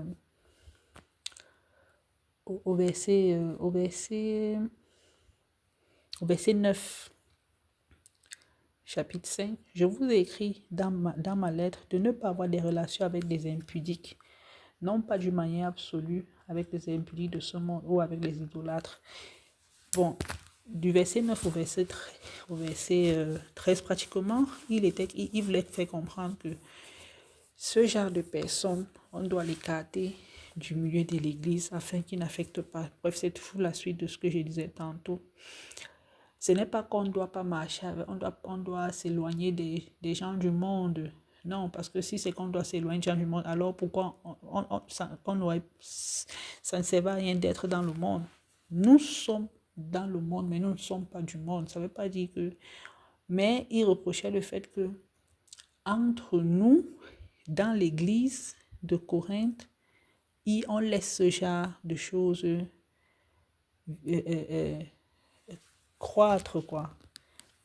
Et il disait que non, il faut enlever cela. Il faut quand il y a une personne comme ça, il faut s'éloigner de ce genre de personne, l'écarter. Alors, je vais lire. Il disait tantôt, maintenant, ce que je vous écris, c'est de ne pas avoir des relations avec quelqu'un qui se nomme frère. Donc, parmi nous, les frères, quelqu'un qui dit qu'il est frère, oh, et il est frère, mais il est impudique, il est idolâtre, il est cupide, il est ivrogne et tout. De ne même pas manger avec un tel homme. Donc, c'est ça. Qu'ai-je donc à juger ceux du dehors? N'est-ce pas ceux du dedans que vous avez à juger? Pour ceux du dehors, Dieu les juge. Donc, ôtez le méchant du milieu de vous. Ôtez le vieux, le vain. Ôtez l'impudicité. Ôtez le péché. Donc, c'est ce que je pourrais comprendre en verset au chapitre 5. Le chapitre 6, par contre, c'est l'apôtre Paul exhortait, c'est toujours l'exhortation contre le péché dans l'Église. Et ici, il fait comprendre que comment est-ce que des frères, que quand il y a des problèmes dans l'assemblée des frères, nous ne devons pas aller régler ces problèmes hors de l'assemblée. Les problèmes doivent se résoudre dans l'assemblée. C'est dans l'assemblée que les problèmes entre frères doivent se résoudre. Que c'est une honte pour nous, en tant que chrétiens, d'avoir des problèmes et d'aller même au tribunal. Nous, un frère chrétien, entre deux frères chrétiens ou deux sœurs chrétiennes, qu'on ait des problèmes et qu'on aille plutôt au tribunal nous faire juger par des gens, par des mondains. Il disait donc non, c'est une honte. Est-ce qu'il n'y a pas parmi nous des sages qui peuvent trancher le problème? Donc c'est ce que je pouvais comprendre tout le long de cette méditation-là, en lisant. Donc nous devons, et puis il fait comprendre que nous allons juger le monde. Et les apôtres, les disciples, les 12 patriarches vont juger les anges. Donc, le conseil, en fait, c'était que les problèmes entre frères ne doivent pas être réglés hors de l'assemblée. Ça doit se résoudre dans l'assemblée. Dans l'assemblée. On doit trouver un moyen afin de régler le problème parmi nous, au lieu d'aller voir des gens qui ne sont pas parmi nous pour régler le problème. C'est une honte pour l'Église. C'est ce qu'il nous faisait comprendre. Donc,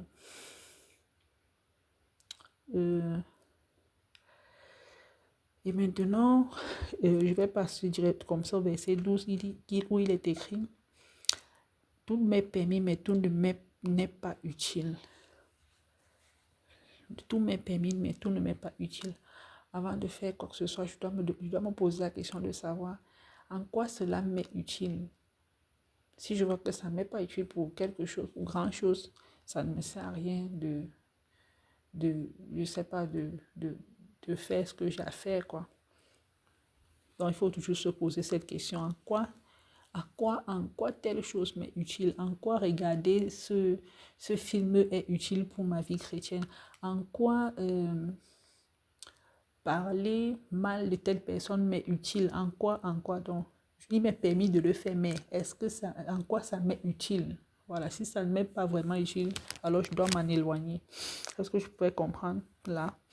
Et il a pris l'exemple des aliments avec le corps. Les aliments sont pour le corps pour les aliments, mais les aliments sont pour le ventre et le ventre pour les aliments. Et Dieu détruira les uns comme les autres. Mais le corps n'est pas pour l'impudicité. Donc, c'est toujours un appel à s'éloigner, à faire attention à l'impudicité. S'éloigner de l'impudicité, garder nos corps dans la sanctification. Ne pas livrer notre corps à l'impudicité. C'est toujours des exhortations par rapport au péché, quoi. S'éloigner du péché, s'éloigner de l'impudicité. Voilà, c'est le mot qui revient le plus. Et il le dit au verset 18, fuyez l'impudicité. Quelque autre péché qu'un homme commette, ce péché est hors du corps. Mais celui qui se livre à l'impudicité pêche contre son propre corps. Ne savez-vous pas que votre corps Verset 19. Ne savez-vous pas que votre corps est le temple du Saint-Esprit qui est en vous, que vous avez reçu de Dieu et que vous ne vous appartenez point à vous-même, car vous avez été rachetés à un grand prix. Glorifiez donc Dieu dans votre corps et dans votre esprit qui appartiennent à Dieu. Fuyez l'impudicité, fuyons l'impudicité, gardons notre corps saint dans la sainteté, dans la sanctification. Donc voilà ce que j'ai pu tirer lors de ma méditation, tout en espérant, comme d'habitude, que ça puisse apporter un petit quelque chose à votre lecture. Que le Seigneur vous bénisse abondamment. Shalom, shalom. Shalom, shalom, mes bien-aimés. Que le Seigneur nous bénisse abondamment. Je vais partager avec nous ma méditation dans le livre de 1 Corinthiens, le chapitre 4 au chapitre 6. Déjà, le verset 1 du chapitre 4 m'a marqué parce que l'apôtre Paul dit: ainsi qu'on nous regarde comme des serviteurs de Christ et des dispensateurs des mystères de Dieu. Et il a commencé par rappeler le service et avant de dire dispensateur, parce que quand je vois dispensateur des mystères de Dieu, on regarde ça comme ça, mais les mystères, les choses cachées, il avait la connaissance des choses profondes, la connaissance des choses vraiment que l'entendement humain ne pouvait décrire. Et pourtant, il commence d'abord par dire qu'on me regarde comme un serviteur. Vraiment, j'aurais l'humilité, une profonde humilité. Je prie vraiment de me rappeler en fait, peu importe la grâce que le Seigneur a déposée dans ma vie, peu importe la position où le Seigneur me met, je ne dois pas oublier que je suis d'abord une servante. Je suis d'abord une servante. Et une servante, c'est pas quelqu'un qui se glorifie dans la maison, mais c'est quelqu'un qui est en bas et qui se disponibilise. C'est pas avoir le complexe d'infériorité. Non, c'est pas faire preuve d'une fausse humilité, mais une humilité véritable, un cœur qui sait véritablement s'abaisser devant le Seigneur. Et le verset 2 complété, et que vraiment pendant que je fais, que le Seigneur, que je puisse rester fidèle à ce que le Seigneur me fait, que je sois pas en train de regarder, ouais, comme papa je me disais, tel fait quoi, est-ce que c'est que l'autre dit fait, est-ce qu'il fait mon coup d'affaires, non, mais que je reste dans mon couloir, que je me concentre dans ma position et que je fasse ce que j'ai à faire afin que le Seigneur soit glorifié. Et en fait, le verset 3 encore j'ai beaucoup été marquée par cela parce qu'il vient dire que pour moi, peu importe fort d'être jugé par vous, par un tribunal humain, je ne me juge pas non plus moi-même car je ne me sens pas coupable de rien. Et je vois comment il n'avait plus d'importance pour ce que l'opinion des autres pouvaient dire de lui. Parce qu'il était déjà arrivé à un niveau que vraiment non. Aka, dites ce que vous voulez, pensez ce que vous voulez. Moi, ça ne me regarde pas. Je sais ce que le Seigneur dit de moi. Et moi, ça m'encourageait en fait à l'intimité, à l'attachement avec le Seigneur. C'est ça qui fait que quand tu es dans ta position, quand tu as pris position pour le Seigneur, on dit, oh, ceci a fait ça, oh, ceci est monté, ceci est descendu. Ça ne te dit plus rien parce que tu sais ce que le Seigneur dit de toi. Tu sais ce que le Seigneur pense. Tu sais ce que le Seigneur a déclaré. Je prie vraiment pour davantage d'intimité, davantage d'attachement au Seigneur. Et le verset 5, un encouragement encore, vraiment. Et je le prenais vraiment de manière générale. Dans notre époque, il y a beaucoup de choses qui paraissent ce qu'elles ne sont pas. Il y a des choses qui semblent ce qu'elles ne sont pas. Je vois vraiment dans ce verset, aucune situation n'est permanente. Vraiment, tant que le Seigneur n'est pas revenu, aucune situation n'est permanente. La personne que tu regardes aujourd'hui qui est dans un état, demain, il peut être dans un autre. L'autre peut sembler quelque chose, mais autant mieux se taire. Comme Papa Junior dit souvent, si tu ne connais pas quelque chose, non, ferme ta soupape. Donc vraiment c'était ça. C'est vraiment avoir le regard du Seigneur et observer les situations. Si je ne comprends pas, je me tais. Ne pas se lancer dans les débats, les discussions et les jugements qui vont plus tard être même une condamnation pour soi-même. Donc c'était vraiment ça, une exhortation pour moi à prendre du recul, apprendre à observer les choses et Quand c'est nécessaire, prier, parce qu'après les conversations et les jugements, ça ne sert à rien. Et l'apôtre Paul 6, il dit, j'ai fait de ces choses, c'est à cause de vous que j'ai fait de ces choses et Apollos une application à ma personne. Ah, le gars savait qu'il marchait dans la parole, qu'il marchait dans la vérité. C'est pour ça qu'il pouvait dire au verset 16 que soyez mes imitateurs.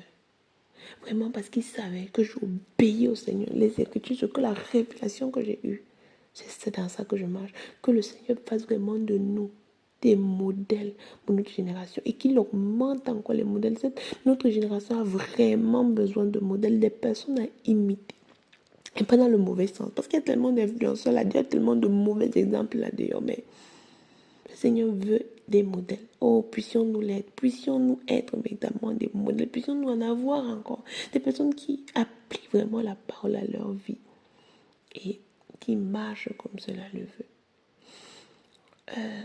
Et après, je voyais encore davantage l'humilité. Les versets 7 et 8. Les nécessités de l'humilité. Et tout. Mais en même temps, je vois aussi l'Odyssée qui se vend. Oh, je règne, je suis un Dieu, je suis. Non. Je ne suis rien. Je ne suis rien. Tout ce que je suis, c'est la grâce de Dieu. Et puis vraiment le reconnaître en toutes choses. Que vraiment moi, je ne suis rien. Que je n'ai rien. Que je n'ai rien fait pour être ce que je suis ou pour avoir ce que j'ai. Mais c'est seulement la grâce de Dieu. Et ne pas me leurrer, ne pas me tromper en disant que non, je suis quelque chose ou j'ai quelque chose.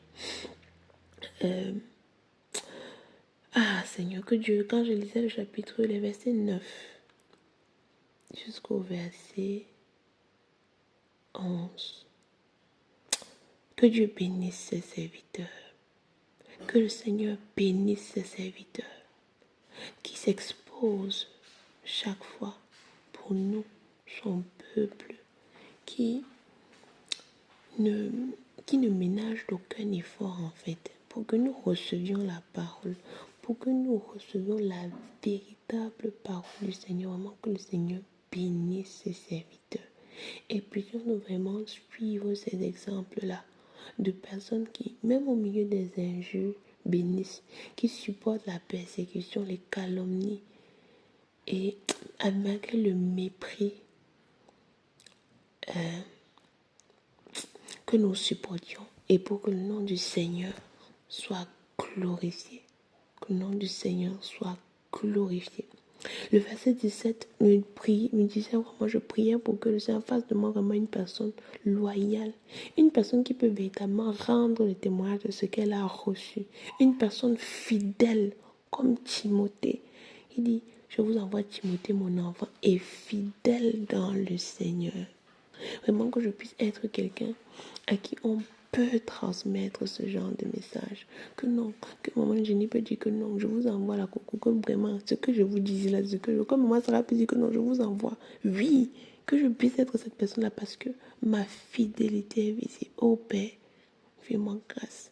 Et que le Seigneur augmente parce que la fidélité, c'est une qualité qui nous manque tellement dans notre génération. Oh, et que vraiment, l'orgueil soit ôté de nos cœurs. Quand je lisais les versets 18 à 21, je disais vraiment que le Seigneur oigne ses serviteurs, parce que s'il y a quelque chose qui m'énerve souvent qui m'énerve dans les temps, c'est le fait de voir que tu vois sur un plateau de télé, quelqu'un se dit qu'il est pasteur, il y a un autre marabout là-bas qui le méprise, qui le manque de respect. Moi, ça m'énerve. Et chaque fois que je vois ça, je pense toujours par du frère qui dit que non, il y a le temps qui vient où il va dire comme ça, il va dire que je te ferme la bouche, non, tu ne parleras plus comme à Elimas, tu ne verras plus. Donc vraiment, moi, je prie que ces serviteurs soient ouïs et que leurs âmes offensives puissent fonctionner véritablement. De telle manière que de telles personnes qui s'enflent d'orgueil, qui méprisent le Seigneur, qui méprisent les serviteurs du Seigneur, mon Dieu, qui se moquent du grand nom de notre Seigneur Jésus-Christ, qui soient livrés en spectacle, qui soient honteux et confus. Moi, je prie vraiment pour ça. Je prie que les gens qui soient honteux et confus et que le nom du Seigneur soit honoré par la puissance qui se manifestera au travers de ses serviteurs, parce que vraiment, ça en est de trop. le mépris qu'on voue aux serviteurs de Dieu. Parfois, tu regardes comme ça un pasteur, on le méprise, il ne sait même plus ce qu'il va dire, on se moque de lui. Ah non, non, non, non. Vraiment que ça ne continue plus, que ces serviteurs soient et qu'ils sortent pour que la puissance de notre Dieu soit manifeste.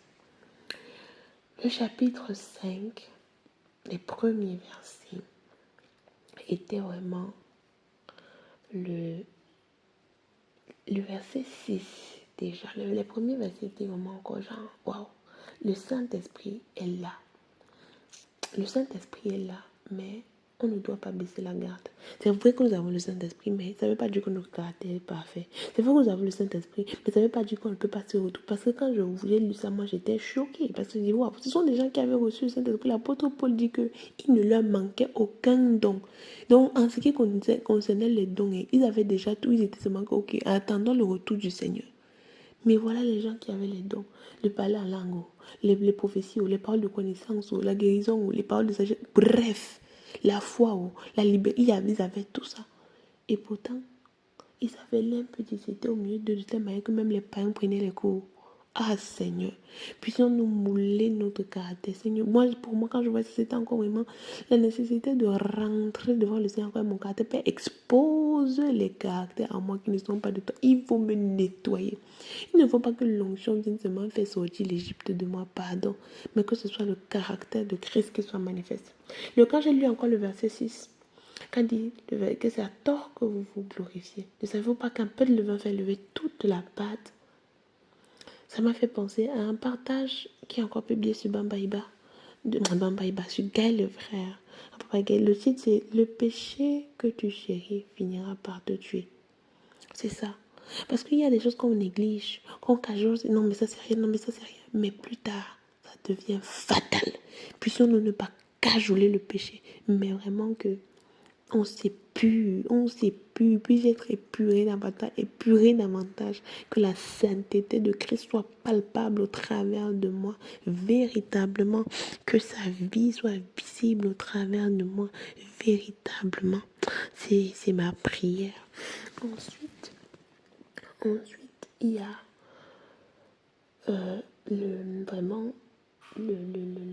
la suite des versets, vraiment que ces choses-là, je vois vraiment une nécessité de s'examiner et de couper les ponts.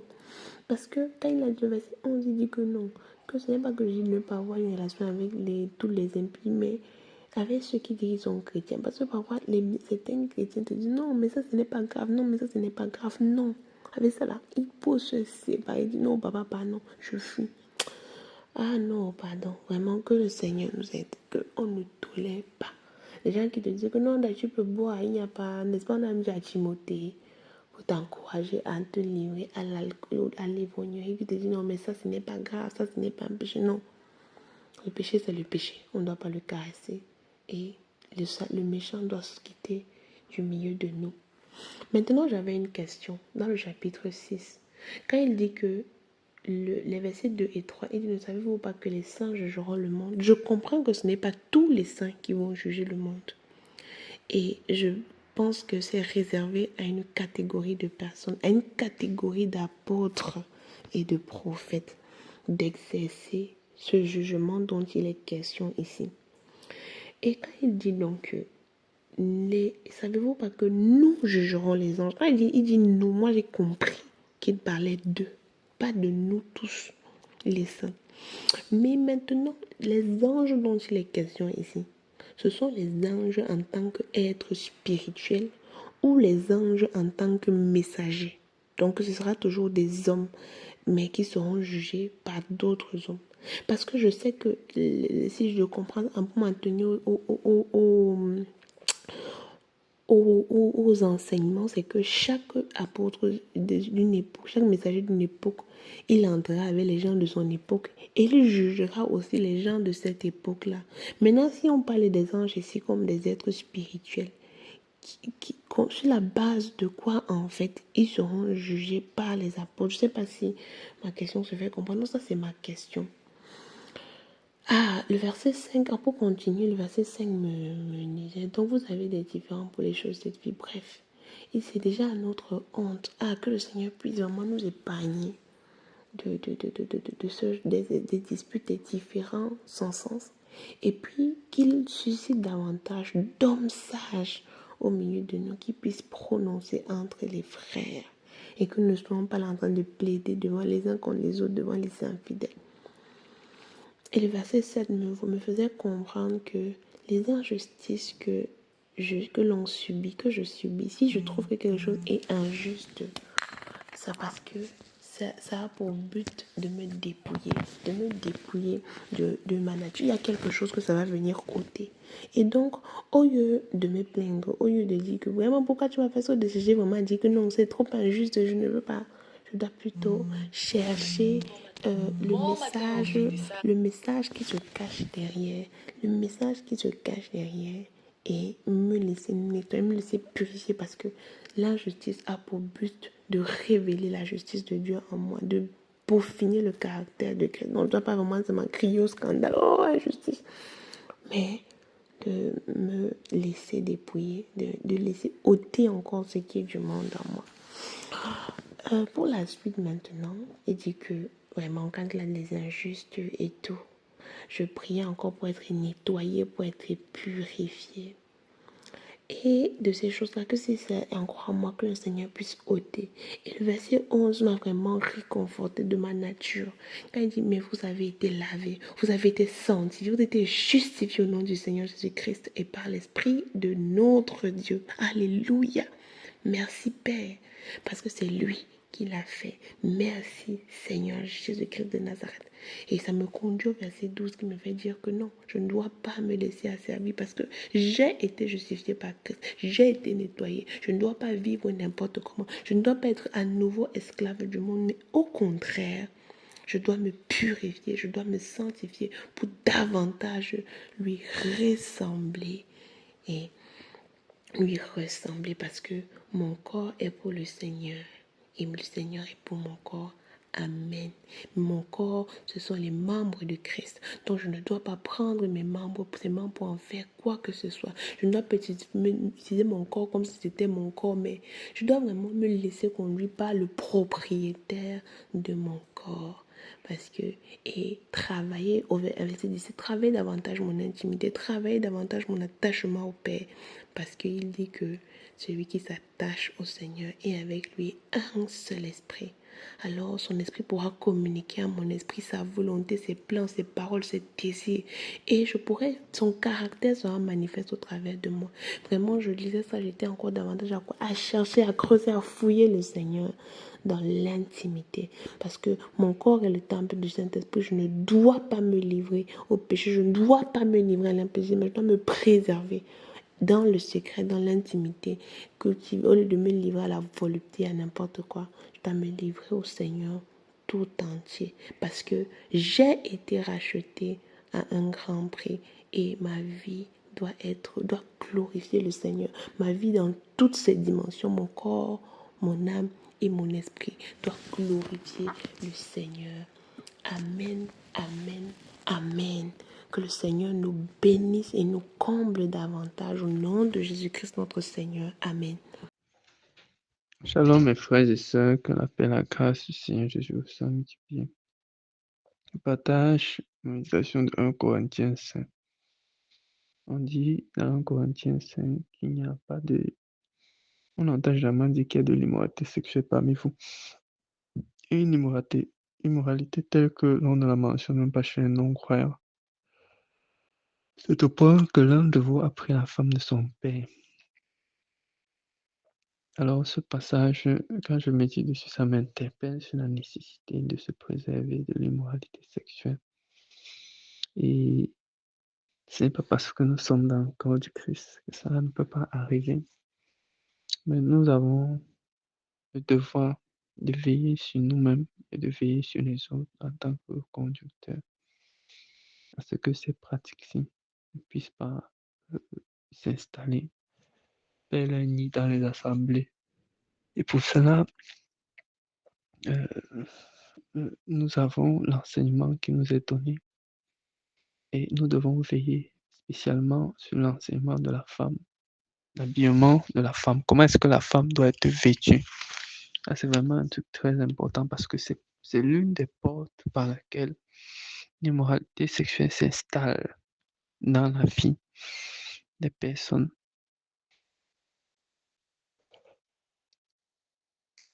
L'une des portes par laquelle l'immoralité sexuelle s'installe dans la vie des personnes, c'est-à-dire lorsqu'on permet aux femmes de s'habiller comme elles veulent dans les assemblées, de porter des habits qui font ressortir leur forme. Alors, on favorise l'immoralité sexuelle. Et en tant que prédicateur, nous ne sommes pas épargnés. Si une femme s'habille d'une certaine façon, elle peut captiver l'esprit de celui qui vient pour partager la parole. Et là, c'est une pierre d'achoppement pour lui. Donc, il y a un double travail auquel le Seigneur m'interpelle. C'est un travail non seulement de nettoyage dans le jeûne et dans la prière, de prière, et un autre travail, c'est de veiller à comment est-ce que les gens sont vêtus quand ils entrent dans l'assemblée. C'est quelque chose vraiment auquel je dois veiller. Et ça aussi, ça passe par comment est-ce que les épouses, nos épouses dans les assemblées sont vêtues. Parce que si déjà tu ne réussis pas à contrôler l'habillement de ceux qui sont avec toi dans la maison, ta femme et tes enfants, et à t'assurer qu'ils s'habillent décemment, à plus forte raison ceux de l'assemblée. Donc, c'est l'interpellation qui en ressort du chapitre 5. Et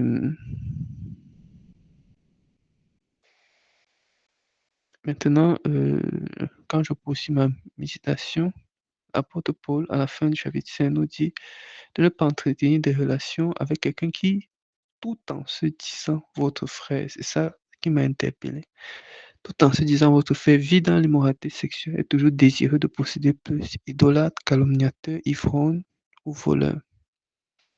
Voilà, Dieu nous interpelle à ce niveau-ci. Et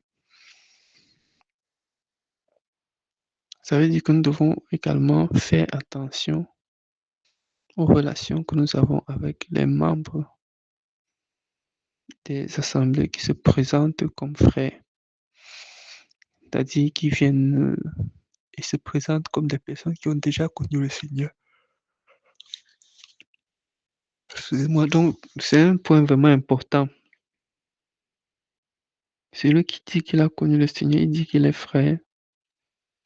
On reconnaît l'arbre par ses fruits. On reconnaît l'arbre par ses fruits. Quand je médite le chapitre 6, par contre, quand je médite le chapitre 6, on dit, au chapitre 6, ne savez-vous pas que nous jugerons les anges? Ce passage m'interpelle. Il y a un enseignement qui a été donné où il est expliqué que dans la Sainte Doctrine, que ici on parle des apôtres et on ne parle pas de tous les apôtres, de certains apôtres qui feront cette tâche-ci. Alors la question qui m'interpelle là, c'est de quel ange parle-t-on? Ce que je voudrais savoir, de quel ange parle-t-on? Et quand je poursuis ma méditation, l'apôtre Paul dit au contraire, un frère est en procès. Ça, c'est 1 Corinthiens 6. Un frère est en procès contre un frère, et cela devant des incroyants. C'est déjà pour vous un échec complet que d'avoir des procès les uns avec les autres. Pourquoi ne supportez-vous pas plutôt une injustice? Pourquoi ne vous laissez pas plutôt dépouiller? Donc ici, il continue en disant, mais c'est vous au contraire qui commettez l'injustice et qui dépouillez les autres. C'est envers les frères et sœurs que vous agissez ainsi.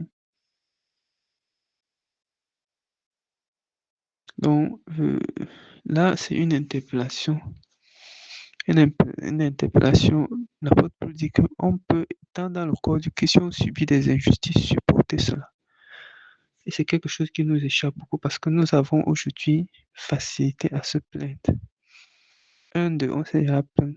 Un d'eux, on a convoqué l'assemblée. Un d'eux, on a signalé au frère Junior. Alors, l'apôtre Paul nous dit qu'il y a des injustices auxquelles vous pouvez faire face en vous laissant dépouiller. En vous laissant dépouiller. Et ça me fait penser à l'enseignement que le frère Junior nous a donné tout récemment lorsque j'ai appelé avec le frère Rodrigue, où il disait que le Seigneur peut te faire passer par des épreuves difficiles afin que tu apprennes que par le silence devant Dieu, la justice peut triompher sur l'injustice par le silence devant Dieu. Donc, il y a des choses que nous vivons où le Seigneur veut que nous gardons silence, que nous nous taisons, nous nous laissons calomnier, traiter injustement ou alors accuser injustement. C'est vraiment une interpellation, un point sur lequel nous devons vraiment nous appuyer. Un point important de notre vie spirituelle. Parce que en tant que chrétiens, nous sommes appelés à faire face à des injustices. Si le Christ a fait face aux accusations, si l'apôtre Paul a fait face aux injustices, nous aussi nous en ferons face. Il dit maintenant au verset 12, tout m'est permis, mais tout n'est pas utile. Tout m'est permis, mais je ne me laisserai pas dominer par qui que ce soit, quoi que ce soit.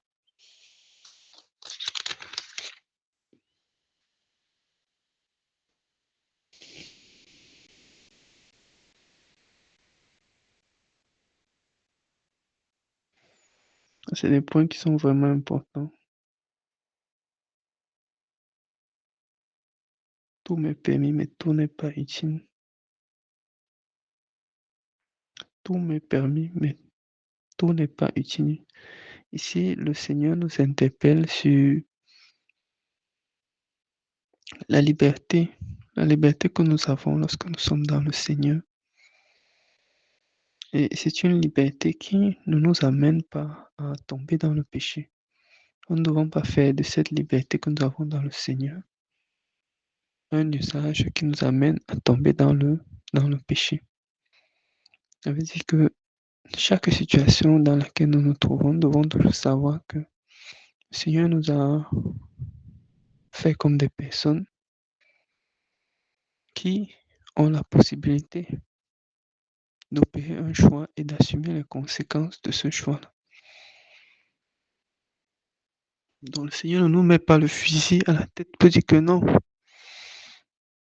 ne prends pas telle direction ou bien telle autre. Mais le Seigneur laisse aller afin que nous puissions nous-mêmes choisir la direction qui est bonne ou la direction qui est mauvaise, bien que cela soit déjà dans sa prédestination. Donc, il dit tout m'est permis, mais tout n'est pas utile. C'est-à-dire que nous avons une liberté étant dans le Seigneur, mais nous ne devons pas faire de cette liberté un usage qui nous pousse à tomber dans le péché.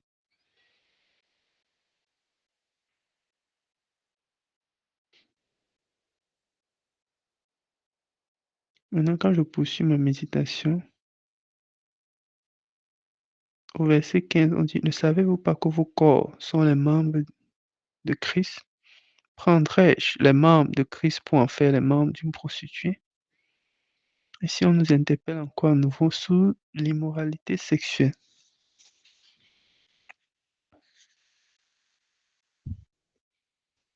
on nous interpelle encore sur l'immoralité sexuelle, la nécessité de marcher dans la droiture, la nécessité de marcher dans la justice. Et il prend le cas de la prostituée. Il dit que celui qui s'unit à la prostituée est un seul corps avec elle. Ça veut dire que le rapport sexuel est un moyen par lequel une alliance se crée. Et devant Dieu, vous êtes un. Vous êtes un. Parce qu'une alliance spirituelle se crée avec la personne avec qui tu as des rapports sexuels. Voilà pourquoi il met en garde. Et ça nous interpelle encore. Prendre garde parce que, au travers du rapport sexuel, des gens ont été envoûtés, d'autres ont été tués, d'autres ont subi des initiations par les rapports sexuels. Donc, il dit fuyez l'immoralité sexuelle. Et quand je regarde, c'est pratiquement le seul verset. On parle de fuir. Fuir. Fuir, ça veut dire que il ne dit pas de combattre. Il dit que si ça te présente devant toi, fuis.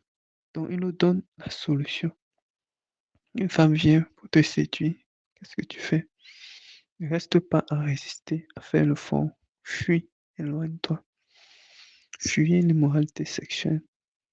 Et c'est une parole vraiment qui résonne dans mon cœur. Et je prie afin que si demain l'occasion m'est donnée, que ce soit cette parole-ci que je mette en pratique, de fuir. Parce que souvent nous croyons que nous sommes assez prêts pour pouvoir supporter, pour pouvoir résister. Et nous finissons par tomber dans les filets de la séduction. Parce que tout simplement, nous ne voulons pas fuir. L'apôtre Paul nous demande de fuir l'immoralité sexuelle. Je rends grâce au Seigneur pour cette méditation, que son nom soit glorifié. Amen. Shalom, shalom mes bien-aimés, que le Seigneur vous bénisse abondamment. Donc par rapport aux différentes méditations, dans 1 Corinthiens au chapitre 6, il y a la coucou qui a posé la question de savoir concernant les anges. Voilà, parce qu'il y avait l'allusion faite au jugement des anges, justement, et elle a posé la question de savoir de quoi est-ce qu'il est question. Est-ce que nous allons juger les anges en tant qu'entité spirituelle ou alors ce sont des anges messagers dont il est question dans Apocalypse, par exemple. Nous savons que les anges messagers dont il est question dans le livre d'Apocalypse sont en réalité des hommes, en réalité des humains, mais qui sont des messagers. Donc, ce sont dans 1 Corinthiens au chapitre 6, là c'est le verset 3 qui dit ceci: « Ne savez-vous pas que nous jugerons les anges ?» Et poser donc la question de savoir de quels anges il est question. Est-ce que ce sont les esprits, les anges qui sont esprits, entités spirituelles, ou bien ce sont les humains messagers que la Bible appelle aussi anges dont il est question. C'est plutôt les esprits. Je crois que le texte permet un peu de comprendre parce qu'il dit « Ne savez-vous pas que nous jugerons les anges ?» Et il va continuer en disant « Et nous ne jugerions pas à plus forte raison les choses de cette vie. » Maintenant, sur quelle base est-ce que ces anges-là vont être jugés? Point d'interrogation. Le texte n'est pas plus clair là-dessus. Et ce n'est pas tout le monde, ce n'est pas de tout le monde dont il est question ici. Ce n'est pas de tout le monde dont il est question. Donc, quand il dit et nous ne jugerions pas à plus forte raison les choses de cette vie, cela donne plutôt de comprendre que les anges dont il parlait sont une catégorie qui n'est pas de cette vie, donc du réel, du domaine du réel, une catégorie qui n'est pas du domaine du matériel qui nous concerne. Donc, voilà un peu en ce qui concerne cette question que la coucou a posée. Et il y a eu une question aussi du frère Michael dans 1 Corinthiens au chapitre 5, lorsque l'apôtre Paul déclare qu'un tel homme soit livré à Satan pour la destruction de la chair, afin que l'esprit soit sauvé au jour du Seigneur. Il posait la question de savoir qu'est-ce que ça veut dire. Il n'a pas bien compris comment c'est possible. Et effectivement, oui, un tel homme soit livré à Satan, c'est quelque chose qui s'est fait et qui se fait encore, puisque nous sommes encore dans le règne de l'esprit, nous sommes dans le temps de la grâce. Mais quand il parlait de livrer à Satan, ça veut dire que, parce que Satan crible le corps, il crible la chair. Il crible la chair, mais il ne peut rien faire à l'âme. Je répète encore, Satan crible le corps, il crible la chair, mais il ne peut rien faire à l'âme. Lorsque tu appartiens au Seigneur Jésus-Christ, tu lui appartiens. Tu ne dois pas avoir peur. Tu ne dois pas avoir peur de celui qui crible la chair, qui ne peut rien faire à l'âme. Regardez ce qui s'est passé avec Job. Vous voyez que quand le Seigneur a accordé à Satan la possibilité d'attaquer Job dans le domaine matériel, dans le domaine physique, il lui a fait ça dur. Il lui a fait vraiment ça. Vraiment, comme on dit dans le monde, il lui a fait du sale. Il lui a fait vraiment du sale. Donc, en réalité, en ce qui concerne le domaine du matériel, Satan il peut effectivement faire beaucoup de mal. Donc, quand l'apôtre Paul dit livrer à Satan, donc que sa chair soit brisée. Si on lit effectivement dans ce texte-là, il expliquera clairement que qu'un tel homme soit livré à Satan pour la destruction de la chair. Pour la destruction de la chair, ce n'est pas son âme. Or, nous voyons dans Matthieu chapitre, je vais lire dans Matthieu chapitre 10, Matthieu chapitre 10, Jésus dit, ne craignez pas ceux qui tuent le corps, Matthieu 10, verset 28. Ne craignez pas ceux qui tuent le corps et qui ne peuvent tuer l'âme. C'est tellement clair, c'est tellement précis, c'est tellement net. Ne craignez pas ceux qui tuent le corps et qui ne peuvent tuer l'âme. Craignez plutôt celui qui peut faire périr l'âme et le corps dans la géhenne. Vous entendez ça? Craignez plutôt celui qui peut faire périr l'âme et le corps dans la géhenne. Ça veut dire que Satan et ses démons ne peuvent pas tuer l'âme. Mais le Seigneur peut faire périr l'âme et le corps dans la géhenne. Les mauvais esprits. Les gens ont peur de Satan, mais Satan ne peut pas envoyer quelqu'un en enfer ou autre. Il ne peut pas envoyer quelqu'un dans la géhenne. Il ne peut pas. Mais Dieu peut le faire, contrairement à ce que les gens pensent. Donc, en réalité, c'est le Seigneur qui peut le faire. Donc, tu pourrais te poser la question de savoir, mais en quoi est-ce que... Oui, c'est lié à la question qui a été posée par le frère Michael. Parce que celui qui détruit la chair, le corps, ne peut rien faire à l'âme. Donc, on peut effectivement, quand quelqu'un a atteint un niveau extrême de péché, d'iniquité, par le Saint-Esprit, livrer le corps, la chair à Satan, que Satan le crible. Il peut le cribler de maladies, par exemple, de souffrances physiques sur la terre, mais afin que son âme, que sa chair soit criblée et son âme est préservée au jour du Seigneur. Amen. Donc, effectivement, c'est quelque chose que l'apôtre Paul a fait et ce n'est pas une pratique qui est contraire à la pensée et à la volonté du Seigneur. Sinon, l'apôtre Paul ne l'aurait pas fait. Que le Seigneur vous bénisse abondamment. Shalom.